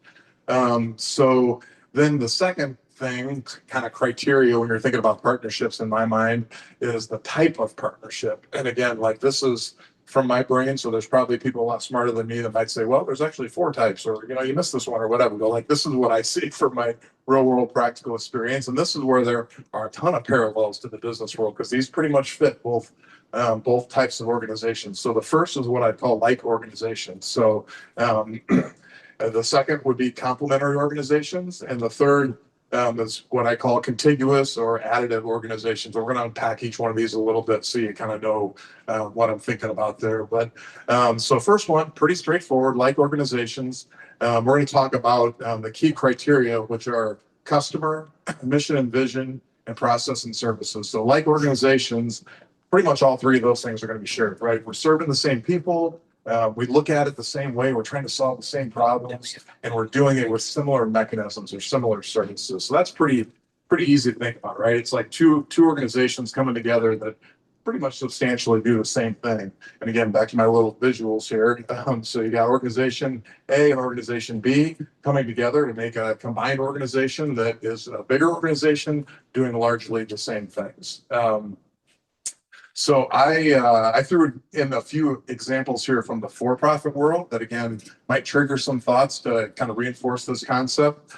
Some that you may or may not know about: Sirius Radio, satellite radio, or an XM satellite radio. A handful of years ago, 2 separate services doing the same thing, the same way, for trying to get the same customer base. They came together, and now it's Sirius XM, right? Like, and depending on what your exposure level is, or if you're maybe if my kids probably don't even know anything other than Sirius XM radio, but like those of us that have been around a little longer know that, hey, at one time those were 2 separate companies. But a real world example from the for-profit world of 2 like organizations coming together. Another one, this one dates me probably even a little bit more, but the Exxon and Mobil, right? Like they came together, combined as Exxon Mobil a number of years ago. And this just blows my mind when you look at this. So like, this is the company now. There's a marketing firm out there somewhere that got paid millions of dollars to come up with this. Put 2 names together. Hey, let's make it red. That's the new company name. So I'm sure there were many meetings that went into that. But that's again another example from the for-profit world there. So then let's flip our brain back to the nonprofit world again. And this is where I'm going to challenge you a little bit. Like, who either real ones that have happened or conceptual type of potential partnerships there, who would have an example of something from our local world here on the nonprofit side? Any thoughts? Yeah. Well, many years ago, our youth service bureau and our family services was an organization. They were 2 separate entities, and then they became one, and now they're and others they disbanded again into other places and sold into other organizations. I think it would be back, like it kind of moves over time. Yeah, great. Yep, great example. Yep. Any other thoughts around nonprofit world? Honestly, I struggled with this one to come up with an example of a recent one in this space. The other ones I didn't, and I'll share some of my thoughts there too. But an example, a conceptual one would be food pantries, right? So hey, Middlebury Food Pantry gets together with a food pantry in Goshen and says, hey, let's share trucks, and let's combine our board of directors, and let's buy food together so we get a better price. Like, and they come together as one organization, and it's Middlebury and Goshen Food Pantry Inc. or whatever, right? Like, so that would be an example of that type of thing in the for-profit space. Oh, and I was going to give you a little cheat sheet here, but I forgot. So again, shared customer, shared mission and vision, shared process and services. Essentially, the same organization is doing 2 different things. By way of perspective as well, in Elkhart County alone, I'm going to speak primarily Elkhart because that's what I know, but we have over 200 active nonprofits.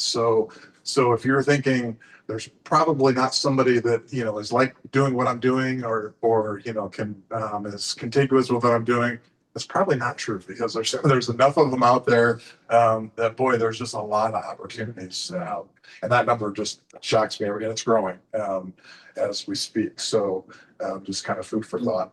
So that would be the kind of like organizational side of things. The second one that we talked about, or I touched on, was complementary organizations. So what does that look like? So in this case, you can have either a shared or a tangent customer. What I mean by tangent, we'll unpack that with some real world examples there, but maybe not serving the exact same person, but people from similar spheres, or could even be like, hey, we serve parents and we serve kids. And parents have kids, so like those are tangent types of populations that you're serving. Still have shared mission and vision. So somebody mentioned earlier here in the panel, and you're going to see that kind of throughout all these examples, that if you don't have that shared mission and vision, like nothing else really matters, right? Like that's kind of key in all of these to create that marriage that's successful. And then tangent process and services. And so again, similar to what we talked about the customer, that would be two organizations that are kind of bumping up against each other in a good way, but doing the same thing. So again, organization A and organization B coming together to create a combined organization that still is, has unique identities and properties on either side, but they're doing it together. And I was trying to do a yin yang here because I think that better illustrates the point, but my PowerPoint skills are very limited. So you wind up with triangles there. And that's the concept. These two organizations were largely maintaining their own identity, but coming together and doing it together. So again, some examples of this from the for-profit world would be Facebook and Instagram, right? We still know those as two independent services. They're different apps on your phone. They work a little different way, but they're doing the same thing, and they're doing it for the same customer base. And they came together, and now it's Meta, but we don't know either one of those as Meta. That's kind of the parent organization. That's why I put it in parentheses there. But that's how they operate independently, but they do it together. And I promise you, if you went to Meta's headquarters, you'd find shared resources. They're all the behind the scenes stuff that we don't see as consumers are the things that are consolidated. It's just the consumer facing part of the company where they still maintain that independence. So that would be one example. Another example would be Kraft and Heinz. Again, this one's a little blurry because you can argue, well, they're both food companies and like they both are serving the same consumers, but at the end of the day, like I don't know anybody that's putting ketchup in their mac and cheese. And maybe there's some people, but ultimately two distinct products, two distinct companies that are operating under the Kraft Heinz brand. But when you go to the store, you don't see a ketchup bottle with Kraft Heinz on it. You see a ketchup bottle with Heinz on it because there's two distinct organizations. But again, one board of directors, probably one corporate structure, all those kinds of things. So those are some examples of complementary type organizations in the for-profit world. So again, back to our nonprofit brain for a minute. What are some examples that you can think of that type of scenario here locally? And again, so a shared or a tangent customer have the shared mission and vision, and then kind of processes or operations that bump up against each other. Yeah.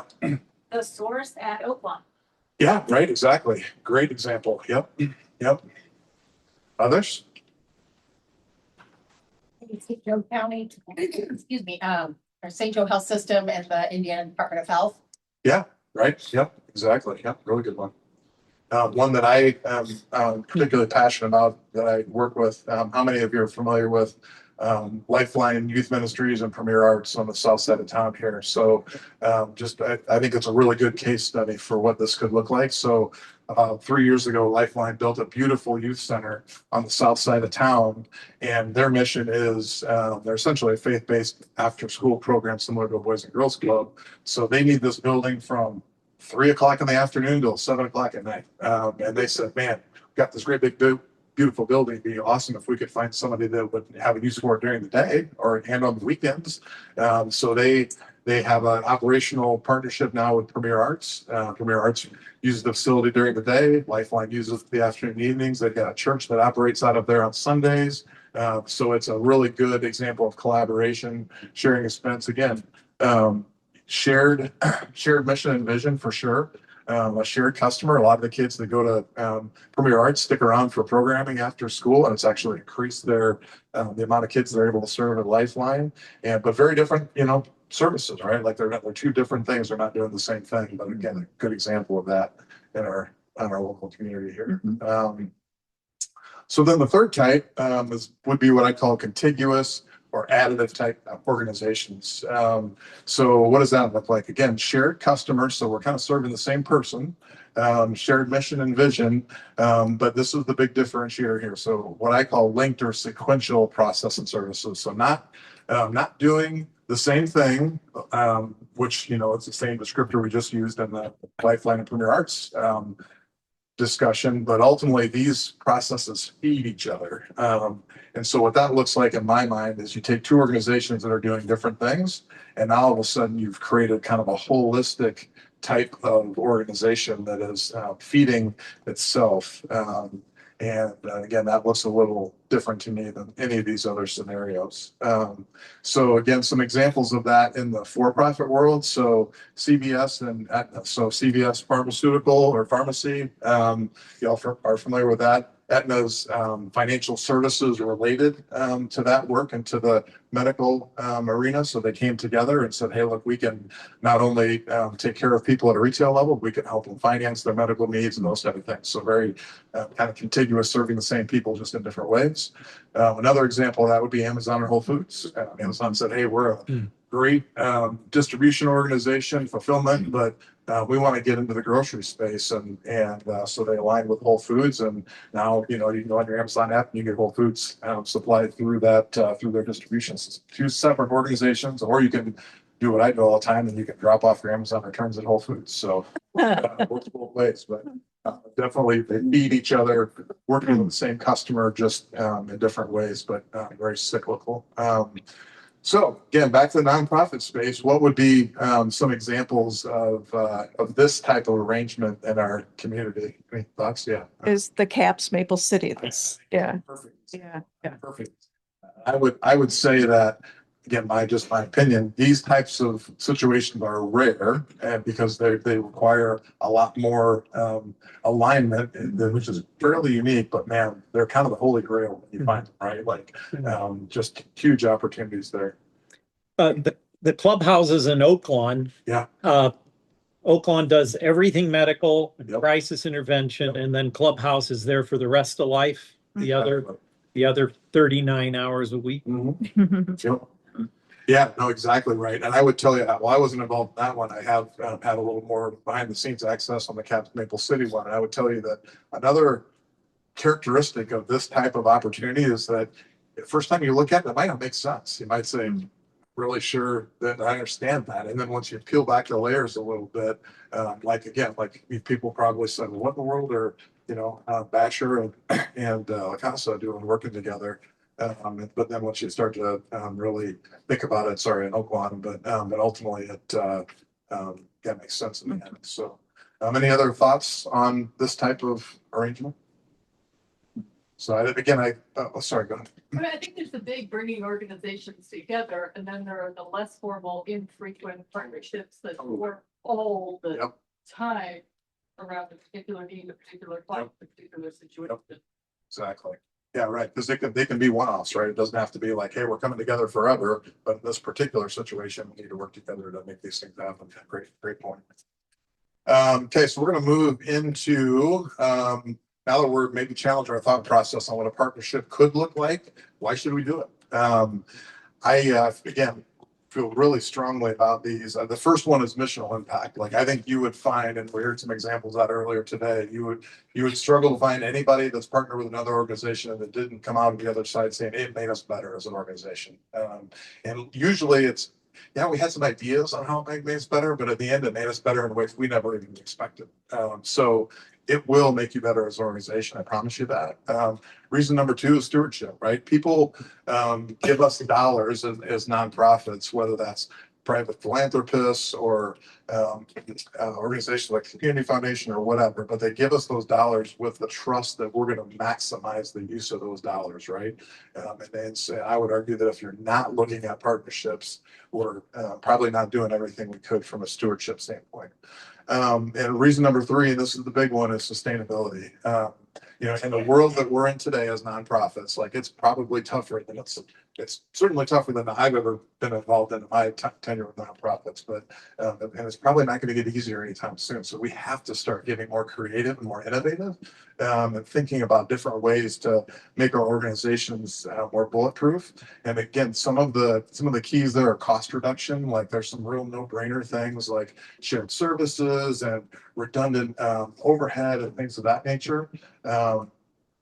there are, again, these intangible synergies that just happen when you, and I think it was mentioned earlier, you know, the end result is greater than the sum of the parts, right? Like that's synergy defined. And it's a hard thing to describe until you experience it. And you're like, wow, that just makes sense. And it happens in these situations. The third one is fundability, and I did check to make sure that's actually working. I've been known to make up words in the past, but what I mean by that, and again, this is what I'm so passionate about, is that you know, I can tell you from sitting on both sides of the donor versus donor requesting organization or donation requesting organization that you know, man, that question is coming up more and more today than it ever has. You know, whether it's through the grant committees, through the community foundation, they look for partnerships and they value that, and that, you know, that bodes in your favor to private donors. Again, you think about the people in our community that have capacity. These are successful business people, and they become successful largely because they understand the strategy, right? So when they see it at a nonprofit, they're like, that's a good investment. I want to spend my dollars there. And then kind of along that same line is it's uncommon enough in the nonprofit that you will stand out versus others with donors. When they see you doing this, they're like, man, there's something special going on over here. I want to be a part of that. So for all those reasons and many more, like, it's just so critical that we think this way, and that we really kind of challenge ourselves to get out of the comfort zone. So with that, what are risks, right? There's always risks when you step out of the norm. There's several. The top ones that come to my mind is donor dilution. Like, hey, my traditional donors support what I do today. If I bring along this other organization, are they going to fall back and say, man, that's not really what I was passionate about? I don't know that makes sense. And those are some of the conversations we had related to the CAPS Maple City potential partnership. And my suspicion going in was that, yes, there would be some folks that would probably say, okay, that's probably not for me. But my gut told me that the net gain would far outweigh the handful of people that might be turned off by that. I think they would tell you that in current state, there was no fallout and all net gain in terms of people that, for all the reasons we just talked about, like, yes, that makes sense. I want to be a part of that. The second one kind of related is mission creep, right? Like, hey, we've always been about this thing. We're going to do this thing plus this thing. And it makes us a little harder to describe. And like, so it, you know, that's a real thing. There's got to be intentional time strategy around that. The third one is time commitment, right? Like, this takes time. It takes your time because you got to explore. You got to have conversations. Like we were talking earlier, like you're probably going to have 10 conversations before you have one that's like, that one might make some sense, right? So it takes an investment of your time and a commitment of your time in order to be able to do it. And of course, as we all know, to do these types of major moves, like, you got to have some board buy-in, right? Like, you're not going to be doing this and then just surprise your board one day. Oh, hey, guess what? I decided to want to merge with another organization. You're going to have to be involved in the process and willing to come along for the ride. But I would argue the greatest risk of all is waiting too long to start thinking about this, because if you wait too long, you might not have the opportunity to choose an ideal partner. You might not have an opportunity to choose a partner at all. And it could be to the detriment of your organization. So last thing, because I did what I was hoping I wouldn't do, and I'm bumping up against the end of time here, but is how do I get started? So it's really not hard. I would argue there's two things you have to be willing to do or have in place before you can take the first step. And the first is an open-minded and capable board. Like, if your board is not going to be willing to go along for the ride, like, you need to work on that before you take the first step. Right? You just have to have that. And there's folks in this room and in this panel who have figured that out. And again, we have great resources at the Community Foundation as well, folks that can help you think through that if that's a challenge for you. So I encourage you to use those. And the second, and Paul mentioned this earlier, is you got to have humility to accept the outcomes, because at the end of the day, your organization is probably going to look different depending on what that level of partnership looks like. Again, it varies, but if you go for the more integrated model, like, there's going to be changes, and those changes might impact you, or they certainly might impact your staff. And I can tell you, there's people in this room that are aware of a situation that happened about a year ago where there was an organization that had a need to be long-term sustainable, to integrate with another organization, had a lot of great conversations, boards were aligned, got down to the 5-yard line, and the leadership of the other organization could not get over the fact that their leadership team was going to change. And that organization doesn't exist today because they backed away from the table and they went defunct. So so again, that's kind of my earlier comment of like, don't wait too long, but also go into it with humility, knowing that at the end of the day, like things are going to change. And if you're not willing to accept that, then don't waste your time doing it. So those are kind of the non-negotiables. I would highly encourage you to engage thought partners. So, again, certainly your board, but like another nonprofit leader, like you've had a lot of great leaders sitting up here today who understand it and have done it. Grab one of them and say, let's talk. There's resources of the Community Foundation. I would love to have conversations with you as well if you're interested. We all know really successful people in the for-profit world that have done this, that know how to do this as well. So grab those people, bring them along as a thought partner. The next is evaluate the landscape. So don't just randomly pick people, be intentional about it. There's 200 nonprofits. So don't just start calling number one all down to 200, like pick the top 10 that are probably the most likely and then start going to work and then just get after it. Like start having conversations, start having coffees, lunch meetings with folks and just start exploring the conversation. I promise you'll get momentum before you know it. So that's it. I'm up against time. So I apologize. I didn't leave really any time for Q&A, but I'm getting a 2-minute extension. So I feel very fortunate. So yeah, what questions from the room that I might be able to help with? Oh, got one over here. Okay.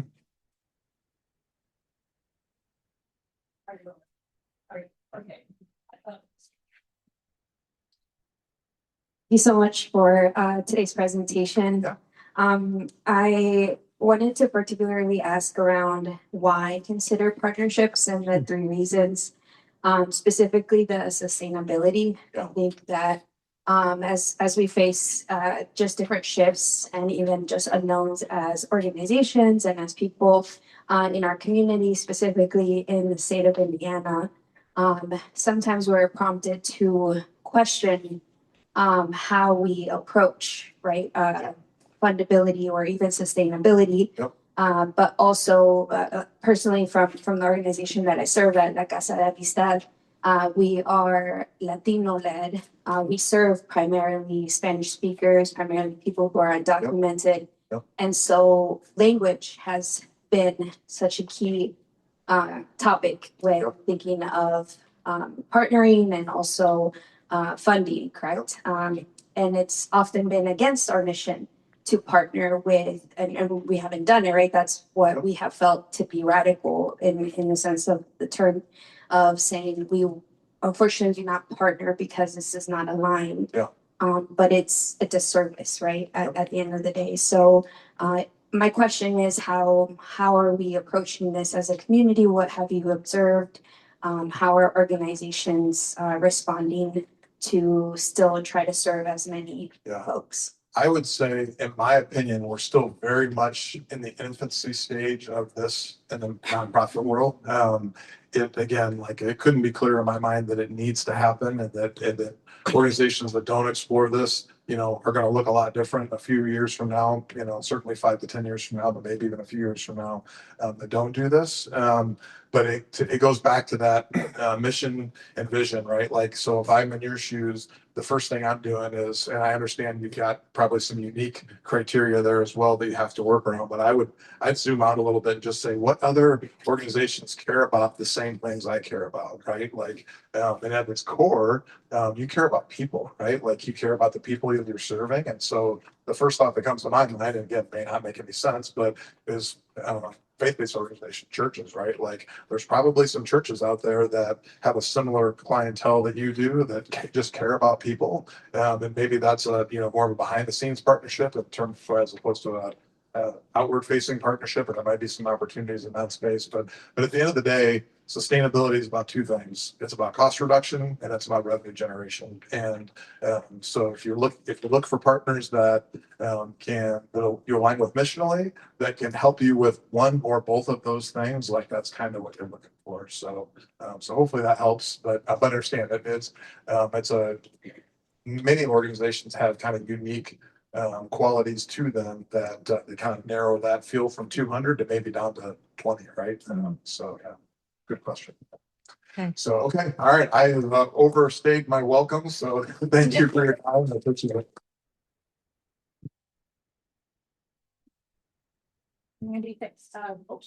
That's all right. Andy, thank you so much for being here today. That was very, very helpful. We're going to move straight into the second panel. So if Dara and the others who are participating on the panel, I can't see where everybody is.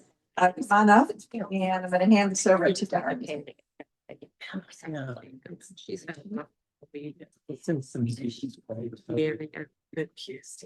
figure I could sit here and then you guys are walking up there.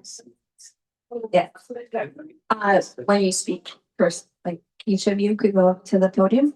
Yeah. And on this way. Yes.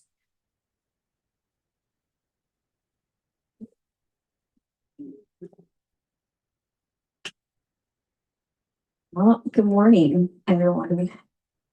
How's everyone doing? Great. Have some coffee. Yeah. My name is Dara Marquez. I'm the Director of Community Engagement at Lacasa de Amistad, and I'm excited and honored to be able to support as moderator in today's panel, which seems to be the simplest of the day. I just want to thank Lisa and Jan and the rest of the team that was able to put together and bring us in this space to begin reflecting and to continue to meet each other. It's always a good opportunity to know new people and then also to catch up and learn. So thank you to the team for bringing us today. I'm honored to be able to moderate today's important discussion about community trust building, policy, and funding shifts, the easy stuff. So I appreciate all of our panelists today who are going to help us navigate some of these conversations and understand how each of their organizations have been able to face some of these shifts, but also primarily the community trust component of today. So we're joined by some of amazing individuals here who are navigating the current state of service to others. It goes without saying that in doing so with so much heart and sacrifice and dedication, and wholeheartedly just want to thank you for being present, not just today for your time and knowing how much you do in the community, but for doing it in the way that you do. So help me in welcoming Melanie Sizemore from Elkhart County Health Department. Anna from The Source. And Lisa here from the National Immigrant Justice Center. We'll get started with Lisa and we'll pass it on. And you want us up at the podium, yeah? Okay. All right. Just give me one of these. Oh, there is a mic up there. All right. Hi, everyone. I know a lot of you. For those of you I don't know, my name is Lisa Koop. I'm the Director of Legal Services at the National Immigrant Justice Center. And we have an office in Goshen. We're based in Chicago, but I work out of our satellite office in Goshen, where we are lawyers for immigrants who have limited resources. So our mission is to be the lawyers for people in a system where there's no appointed counsel. So people that are facing deportation, family separation, in the current environment, detention a lot, more than we've ever seen. And we try to really focus on hitting the gaps that other organizations aren't serving. So we do a lot of federal litigation, complex deportation defense, asylum, refugee work, a lot of work with immigrant survivors of domestic violence and other crimes, and work on behalf of unaccompanied minors, so children that are going through the immigration system. And all of this, in our view, is critically important because there's no appointed counsel in the immigration context. So unlike in the criminal sphere, where if you're facing the loss of liberty, a heavy fine, and you're going before a judge and you can't afford an attorney, what happens? One is Appointed for appointed you. for you, right? That doesn't happen in immigration court. And increasingly, we hear this merger of immigration being mixed with this question of like criminality, unlawfulness, people have broken the law. But actually, it's a civil system, and it's a civil system in which people don't get lawyers when they're facing long-term, possibly indefinite detention, deportation, family separation, and so forth. So how does our work fit into the context of what all of the rest of you are doing? How do we do our work in this moment when the community really needs accurate information? They need resources that they can connect with. They need support. They need monetary support. They need people to help them think through how they're going to take care of their children. What does that look like in the last year and a half under this administration? It's really different than it's ever been before. I think one of the things that makes me most grateful about being in this community, I'll just tell a story from this week. One of the reasons I'm so grateful for the community, all of us here. We're lawyers, right? Like at that last presentation, I take to heart so much. But I also think about, we're a legal services organization. We work really hard to stay in our lane and be the lawyers and trust the rest of you with expertise in other areas to do your things when those issues arise. And it happens a lot because we have particularly vulnerable populations. We have a long-term client, a young woman who came to the United States as an unaccompanied minor, and we represented her, and she won asylum, which is awesome. So because you used to be able to win asylum. I'll start by saying it's really hard now. I've never in my 20-year immigration law career lost as much as I've lost in the last year. We used to win asylum in about 99% of the cases that we took. We knew that we could get protection for people. That's not happening anymore. Our work has changed. And that's, when we talk about building trust in the community, a lot of it is managing people's expectations now. And helping people understand that winning in this moment sometimes means living to fight another day. It means creating a strong record for appeal. It means figuring out how to buy time in individual cases so that we can litigate in the federal courts and hopefully open access to protection. But this woman, we won for years ago, and we've been working with her to continue on her path towards permanent status. And she's a survivor of indescribable trauma, both in her home country and since she's arrived in Elkhart County. She's survived a lot of difficulty and had a lot of struggles. And she called up my colleague early this week, and she's got 3 little kids, all of whom were born here. They're United States citizen kids. And she called us up, and she was really in crisis. And she's like, I can't take care of my kids anymore. I can't go on. I'm really, she was in acute crisis. And I work with a lot of survivors of trauma, but I'm not a therapist. I'm not a social worker. I don't know exactly what to do in that moment, but I know people who do know what to do in that moment. So I texted my friend Anna and my friend Robin Brazier at Oaklawn and said, hey, what do we do here? Like, can you guys help? Are there resources for this person? And within hours, there were. Within hours, she was at Oaklawn. Within hours, her kids were safe. And she was getting resources, diapers, car seats, all of the things that it doesn't make sense for me to do and that I don't necessarily know how to do. But having these connections among each other, even if they're not financial partnerships, we're not in matched formally, but having these spaces where we're connecting with each other, I think is really critical and really important. So how are we building trust right now in the community? It's through a lot of these partnerships. It's through doing community education when we can. So I'm doing a lot of speaking this year to immigrant populations.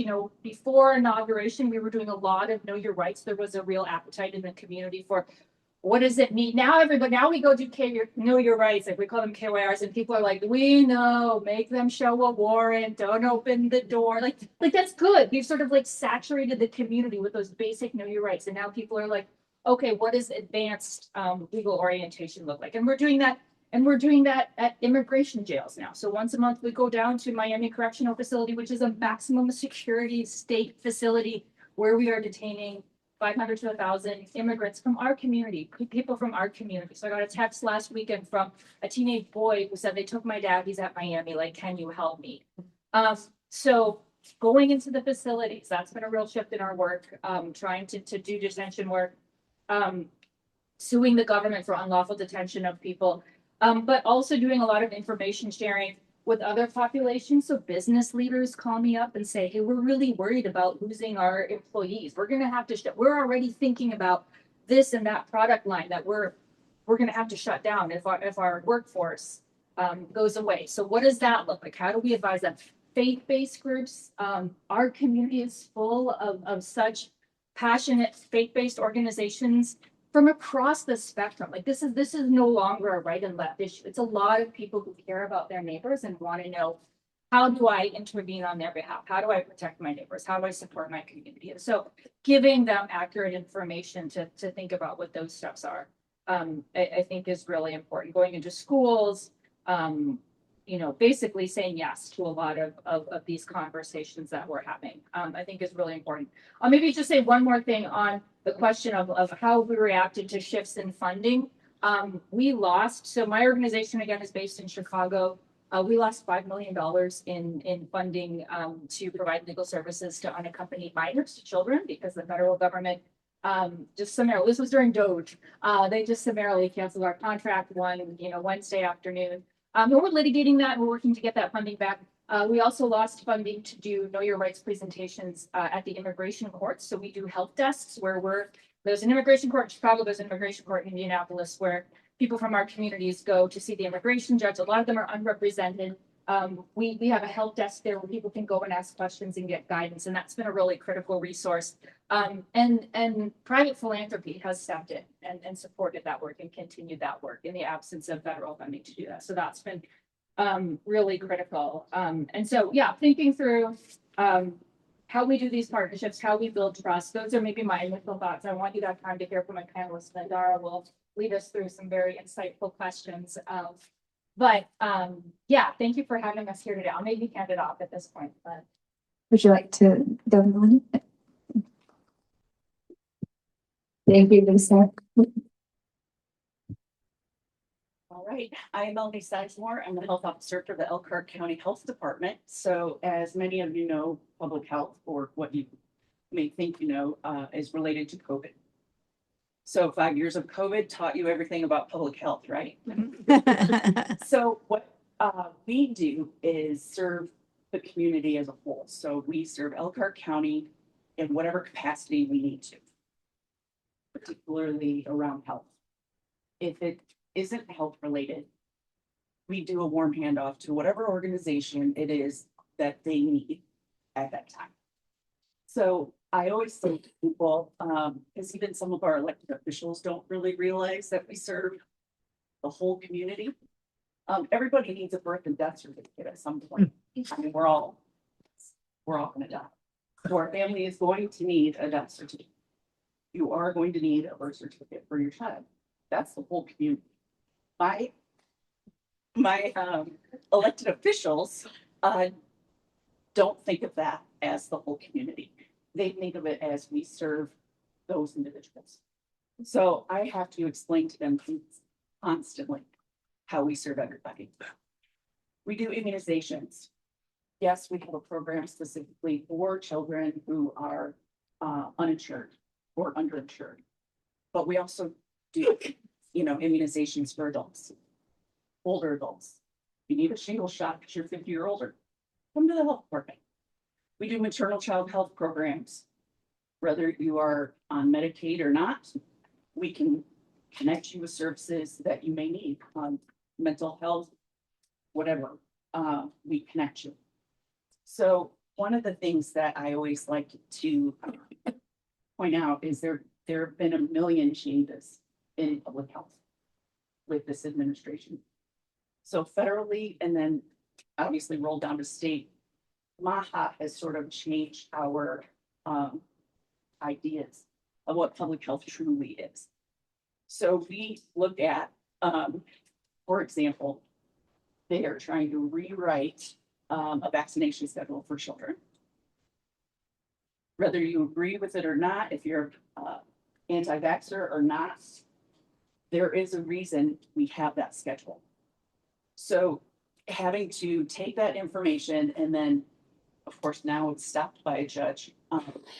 But we were looking at, how do we say to the state and federal government, we don't agree with this? And as a county level entity, say, sorry, we're not gonna follow this. That really becomes very sticky. So those are sort of the changes that we're fighting. The food gap pyramid where they flipped it upside down, that affects our WIC program completely. They're looking at changing food packages. That affects our pregnant women, the children up to age 5. You know, so we're constantly fighting those battles. So if we're not paying attention to what's happening on a daily basis with the chaos around us, we're behind the 8 ball. So we have to be aware. And that has caused us to be sort of hyper vigilant in ways that we weren't expecting to have to be.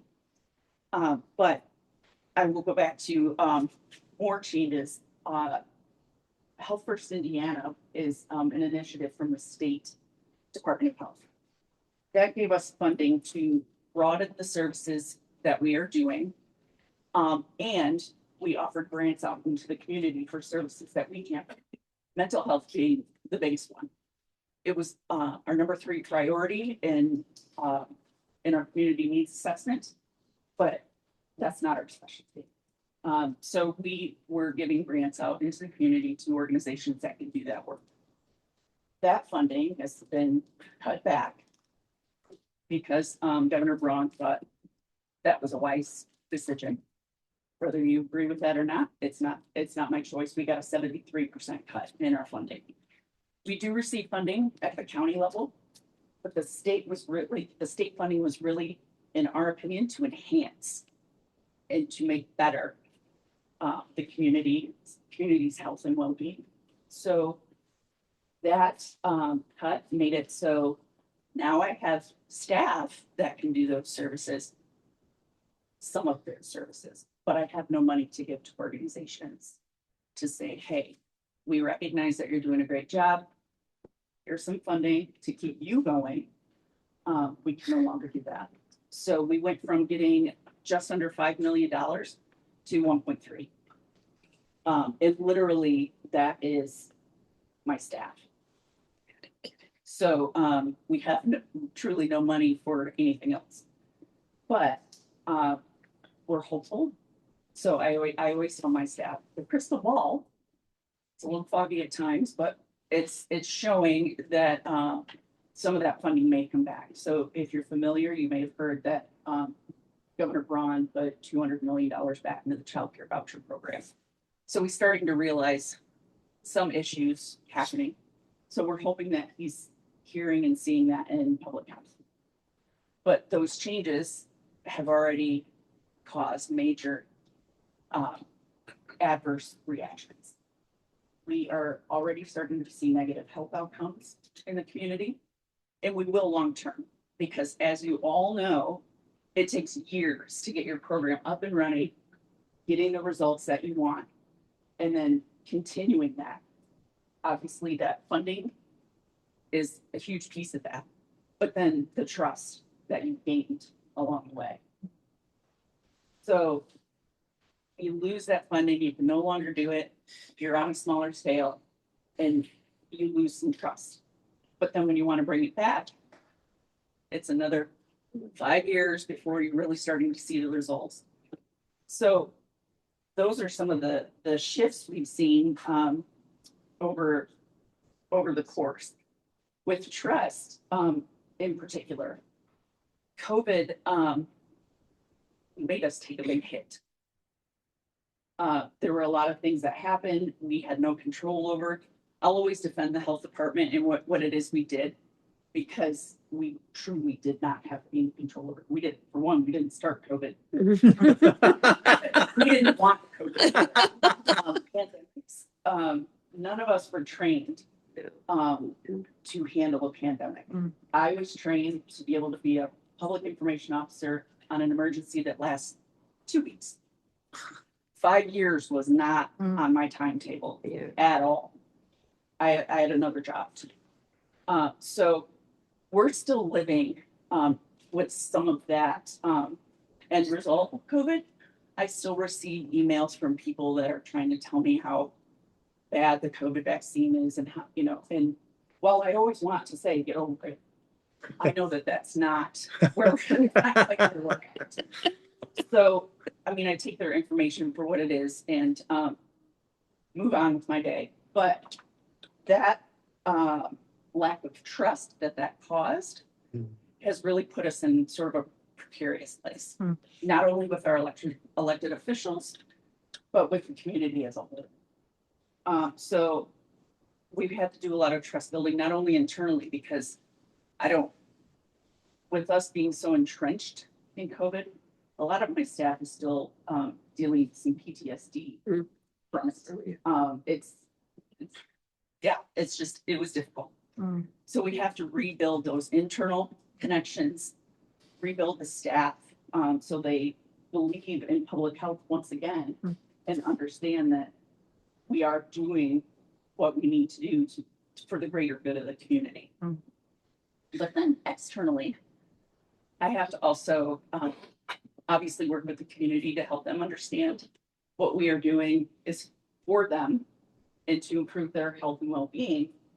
But I also have to convince my elected officials to keep giving me money at the same levels, which is that's difficult because obviously not everybody is going to agree with what public health stands for. And I understand that. But usually you can come to some sort of happy medium. And we've gotten there with most of our elected officials here in Elkhart County. Other counties are still struggling, but their opinion of what it is we do affects the trust in our community as well. They certainly have a following of constituents that listen to them very closely. Whatever it is their soapbox is. So helping people understand the importance of maternal child health programs and vaccination. And for example, measles, we're expecting some sort of outbreak happening here. If they just had a big one in Ann Arbor, it'll be before we know it. So explaining to them how important these preventative actions are, it's sort of hard for some people. So funding tends to ebb and flow with that. But in particular, because of the state government and the property tax changes and those sorts of things, that affects our funding as well. If they cut county funding across the board, we get that same sort of cut. So right now, we are surviving and we will do whatever it is we need to do to continue to help the community and the services they need. And when they need them, it's just a little bit harder. So.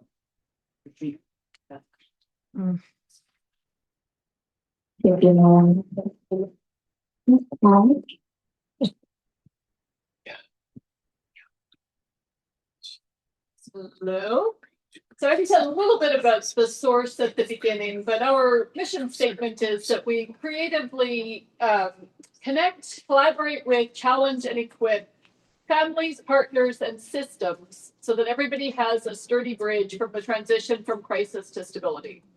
So that's kind of our emphasis when families, when children, when youth experience a crisis of some kind, how can we bridge that crisis into a long-term path to stability?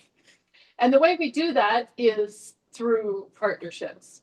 So system of care is a model that was developed in the 80s with the very core premise that children, youth, and families with severe mental health issues in crisis cannot be served by one agency. And so it was really an early model that said, how do we come together? How do we wrap around a family to provide ongoing stability and ongoing not just get through this crisis, but how do we create long-term thriving families and children? So our work is, I would say, there's the one side of it is the system side. We're constantly working with partners and with systems to do this work better together. My community team, which is sort of the steering committee, is representatives from the DCS, and Sean from Bashor is on there, and superintendents from schools and from Oakland. And So we come together monthly to say, let's look at the big system. Where are we facing challenges? And how can we work together better to meet them? Lisa's on there. And then the other side of our work is, so we've got that system side, and the other side of our work is where there are gaps in the system that other people can't fill for whatever reason, how can we bring in grant funding to meet those needs? And so that's where we have our program that when a youth is being expelled from preschool, we have a mental health consultation program, Together We Rock, that can kick in and say, let's get there now. This is a 2-year-old being expelled from preschool. This can have long-term horrible negative effects on the family, on employment, on everything else. Can we bring in some mental health consultation now so that this is stability from now on? They may, or if they do experience a crisis again, they kind of know where to get the support and have better resources to deal with it. We have partnership that for children that does the same thing with youth who are struggling in their after school, at the Boys and Girls Club, at Ryan's Place, at Lifeline. Those places are not equipped to deal with the really high levels of need. So can our program come in and support them? That's Partnership for Children. The program that we're able to bring in when Lisa texted me on Monday is called Family Peer Support. And that is our team that themselves have raised kids with some kind of behavioral health issue who can now support other families. Because we're grant funded, we really don't have the kinds of constraints that others do. We're able to just jump in, meet with the family, and get things going. So within hours. Now, within hours, we were able to bring in about 4 or 5 other community partners. Center for Healing and Hope jumped in. We connected with New Mercies Ministries. Oakland was a benefit in that. And even DCS was involved in that situation. Mom was at such a desperation point that she had already asked to have DCS call to take the kids away. DCS arrived and were absolutely thrilled that other things were happening and it wouldn't be on them. And they are staying involved. They provided diapers, car seats, clothes for that day. And yes, it was just a beautiful example of everything coming together. So that's what we do. The way things have changed for us is one of kind of the questions the committee wanted us to think about is just being grant funded has its own inherent sense of instability with it. That just is a fact. We are hosted by Oakland. Oakland generates revenue to support its services through Medicaid and insurance building. They host us because we're going to prevent people ever coming through their doors and are very mission aligned with that. We're serving these families in ways that they can't, but we're exclusively grant funded. We don't generate revenue, and that just has instability with it. You never know. Well, it's got a lot of instability. So on the 13th of January, I arrived at work and had an email saying your funding ended yesterday and you don't get to appeal. And this is like $1 million a year that we get from SANE. So this is our primary, we have other funding, but this is the bulk of our work. The great news about that was by the next morning, we had an email saying, ta-da, it's back, because what they had cut was $69 million in funding for mental health related programming. And there was enough public outcry. So this is good. The public across the country was not thrilled that all of these programs were being cut. And thankfully, we had Oakland were working with us to make a plan. Other agencies shut their doors that morning because we were not going to be allowed to invoice for anything prior to that. So in an already uncertain environment where the work itself is hard enough. And so then when the families are struggling more, and there's more uncertainty, that is difficult. One of the emphasis here being trust, I think we're all always dealing with, I think it is values and conflict. There are 2 good options here. Which one am I going to choose? And the one I think of related to this is transparency and stability. So when things happen, when we're about to have a funding source cut, when we're going to lose a program, I mean, if we had lost that program, we would have lost that family peer support program. So note all these families who are relying on us to walk them through systems to prevent them entering formal systems. No more services. We would have lost our early childhood work. We also, through our grant fund, anybody who comes to Oakland who's or underinsured, so uninsured, or underinsured as in they can't afford their deductibles and co-pays and stuff. we can fund those services. So every child under 22 in our community can get services at Oakland. We would have lost that. We would have lost a whole bunch of other things. So when and where and how to share that with the community? Now, in this case, we were still in the middle of trying to figure that out when the funding came back. But let's say that's been a 3-year period. So when and where do you share that? When do you tell people, look, this might be going away, we're working on it, but we're not sure yet? It's like stability says, don't tell anybody until you know what's happening. Why create a sense of uncertainty when we don't know? We just don't know what's happening. And transparency says people want to know earlier rather than later what's going on, and you can prepare them that if it comes back, that's great. Those are two genuinely, that each of them can be a well-intentioned good decision, and when to do that can be difficult. So that's one of the ones that's constantly coming up for me. And it affects all of us. It affects all of our staff. It affects us. Like, we're all continuing to do the work, knowing that the grant could be pulled. We hope it isn't, but that's how it is. And then also too, in terms of what is affecting us, that is our particular grant funding to fund our programs. But everything affecting everything else in the system of care is also affecting us. So when our family peer supports are working with a family with an immigration case, and that's changing, and NIJC loses funding and they can't gain that service or whatever, like all of that stuff impacts us. When money for residential care is being cut, Bashor is trying to figure that out. That's all system of care. So it's kind of everything in a way. Let me see what's there anything else I want to say. I think I want to say less because I'd like to have more conversation time. But okay. All right.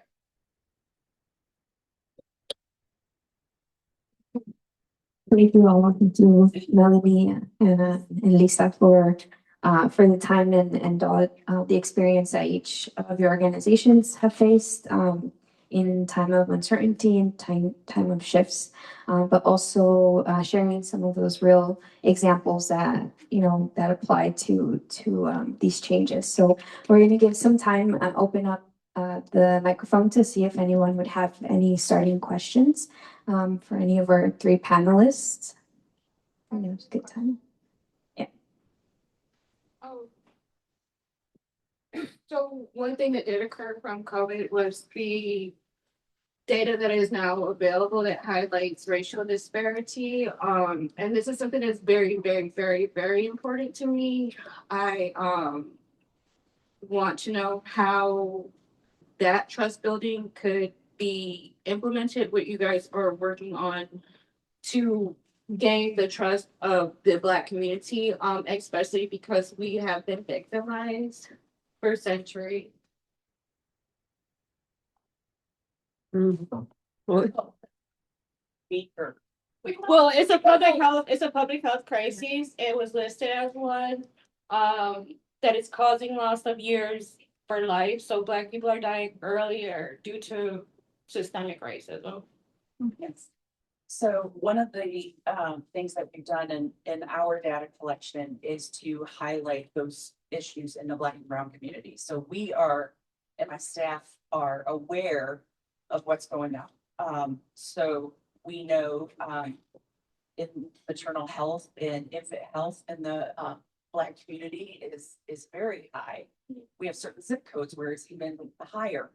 So those are things that we focus on. What we do specifically is modify our funding and where it's going and how we're using it.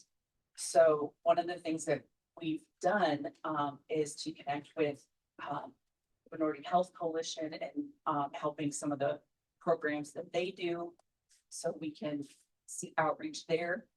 The programs we have, for example, we hired people that are bilingual in our social work area, so that way they can work with anybody for any issues that may arise with we need a different language. We have a language line, but they're at least Spanish speakers, which obviously is our primary language. We've adjusted a lot of the services along the WIC side as well. Our dental program, we do a lot of outreach into communities of color to make sure that people understand things. We have a pediatric dental clinic, which I did mention previously, but to get people started earlier, children, at 1, starting oral health and doing education around that versus, hey, you need to take your kid in and get a cleaning, explaining why and starting at very basic level and building the trust through education, through knowledge, through working in those communities directly, work with schools a lot.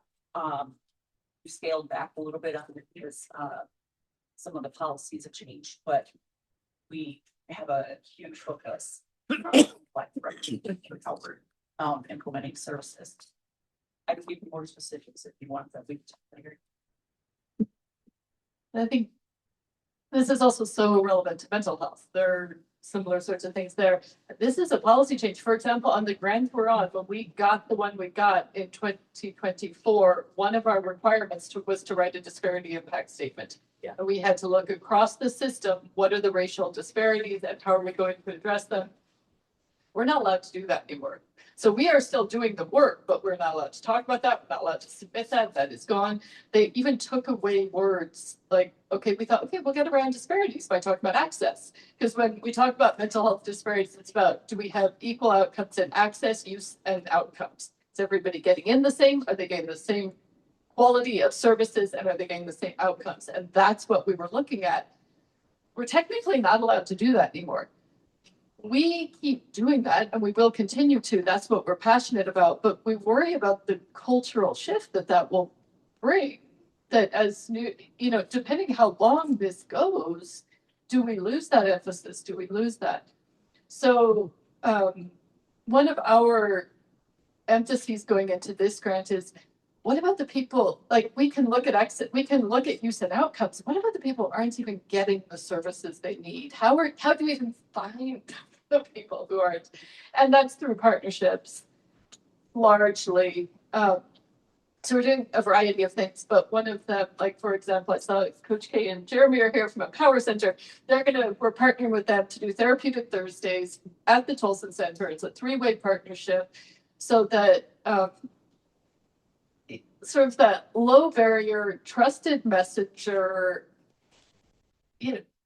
solving the mental health crisis is not going to happen through getting more people into individual therapy. There's some of that, but there's just a whole, we're all part of this, and people need different things to deal with what they're dealing with. So through partnerships, but this is something we're constantly asking, how are we even finding the people who need it, and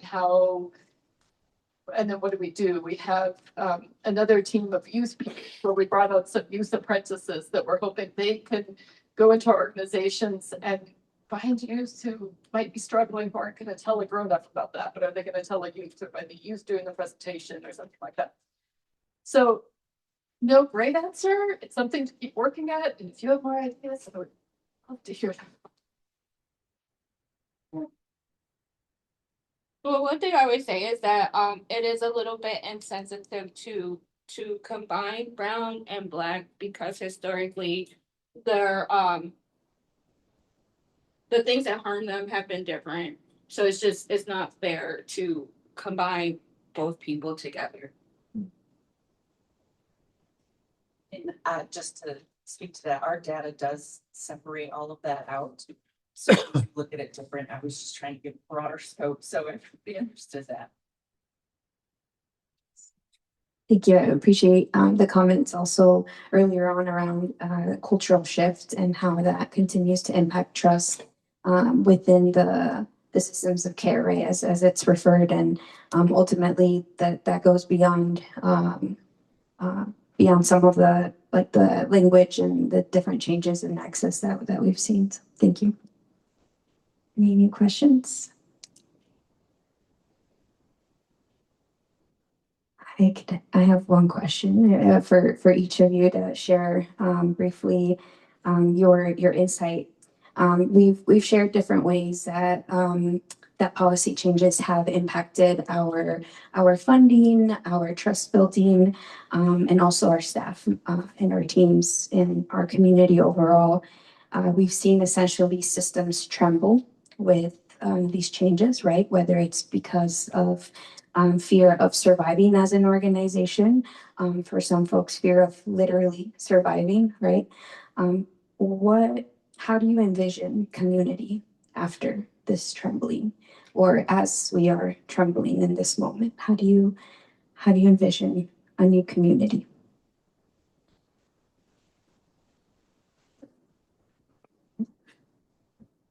I think building on the conversation we just finished, I think it has been really striking to hear my co-panelists and others in the room talk about telling the truth in the face of this misinformation that's percolating. And I think that it has been really heartening to see our community push back against that. And so I would encourage all of us to continue to be bold in those ways. Like, again, I'm having, this happened last Trump administration too.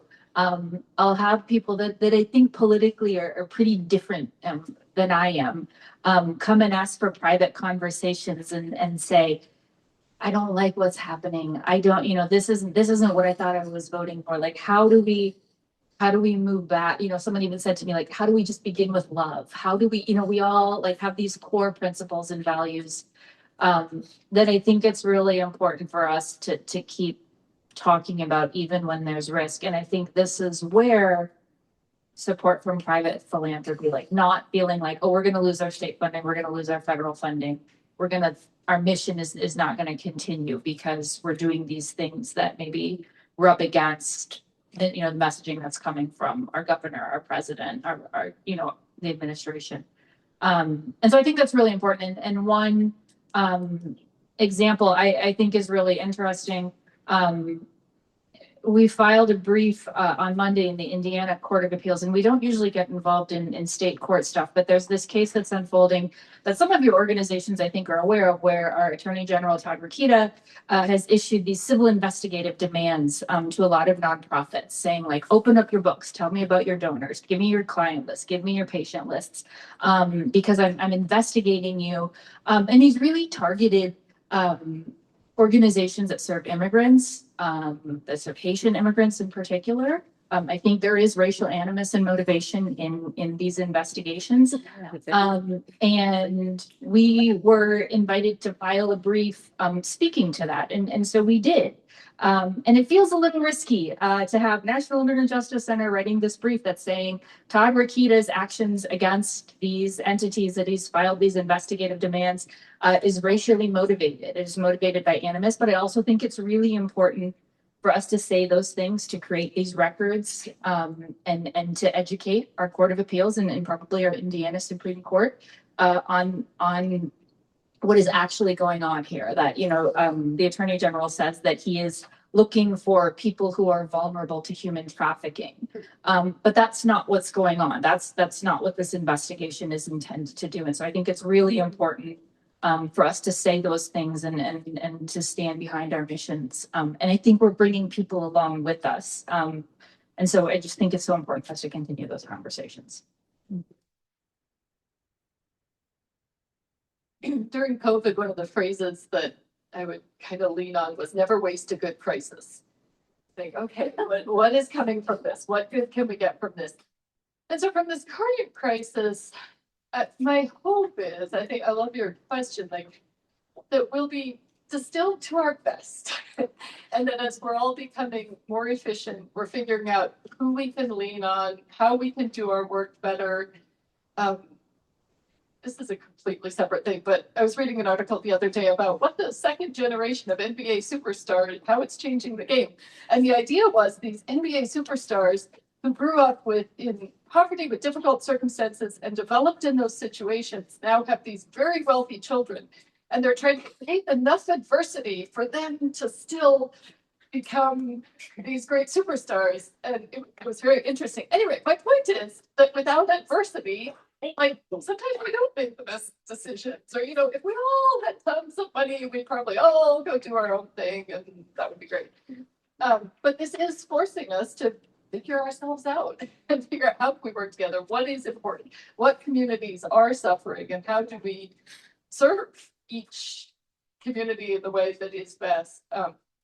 So my hope is that we're better as much as we don't want this. In conclusion, no, I appreciate each of your insights, being bold, leaning in on adversity to be better, and to be able to continue to connect in new ways. And we're able to connect by doing these things. So I appreciate you all here today and sharing your insights and your work. And thank you. I think there were no more questions, so you're all invited to connect with our panelists after. Thank you.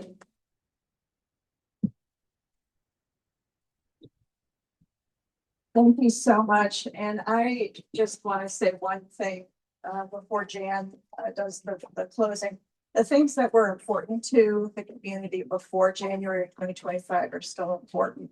So all of the conversations that were being held about racism and the impact of racism on health and the social indicators of health, those things are all really important. And I think that there's a bit of trying to cause enough chaos that we forget, or that we'll move on. And I think that's our challenge, is to really say those things are still important.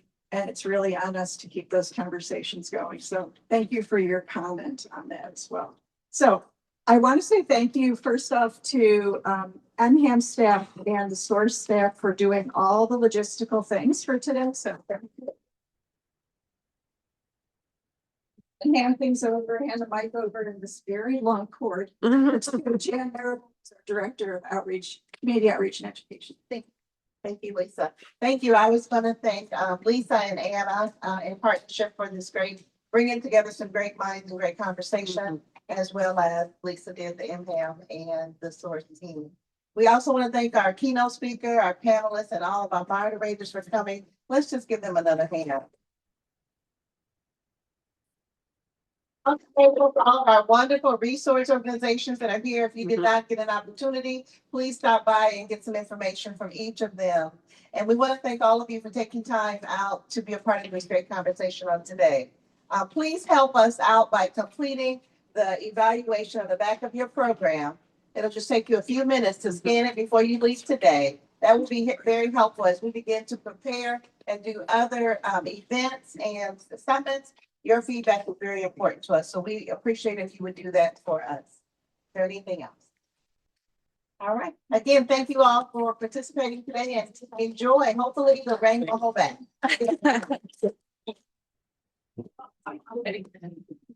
So let me know if there's something else I ought to be paying attention to before I dump it, Miss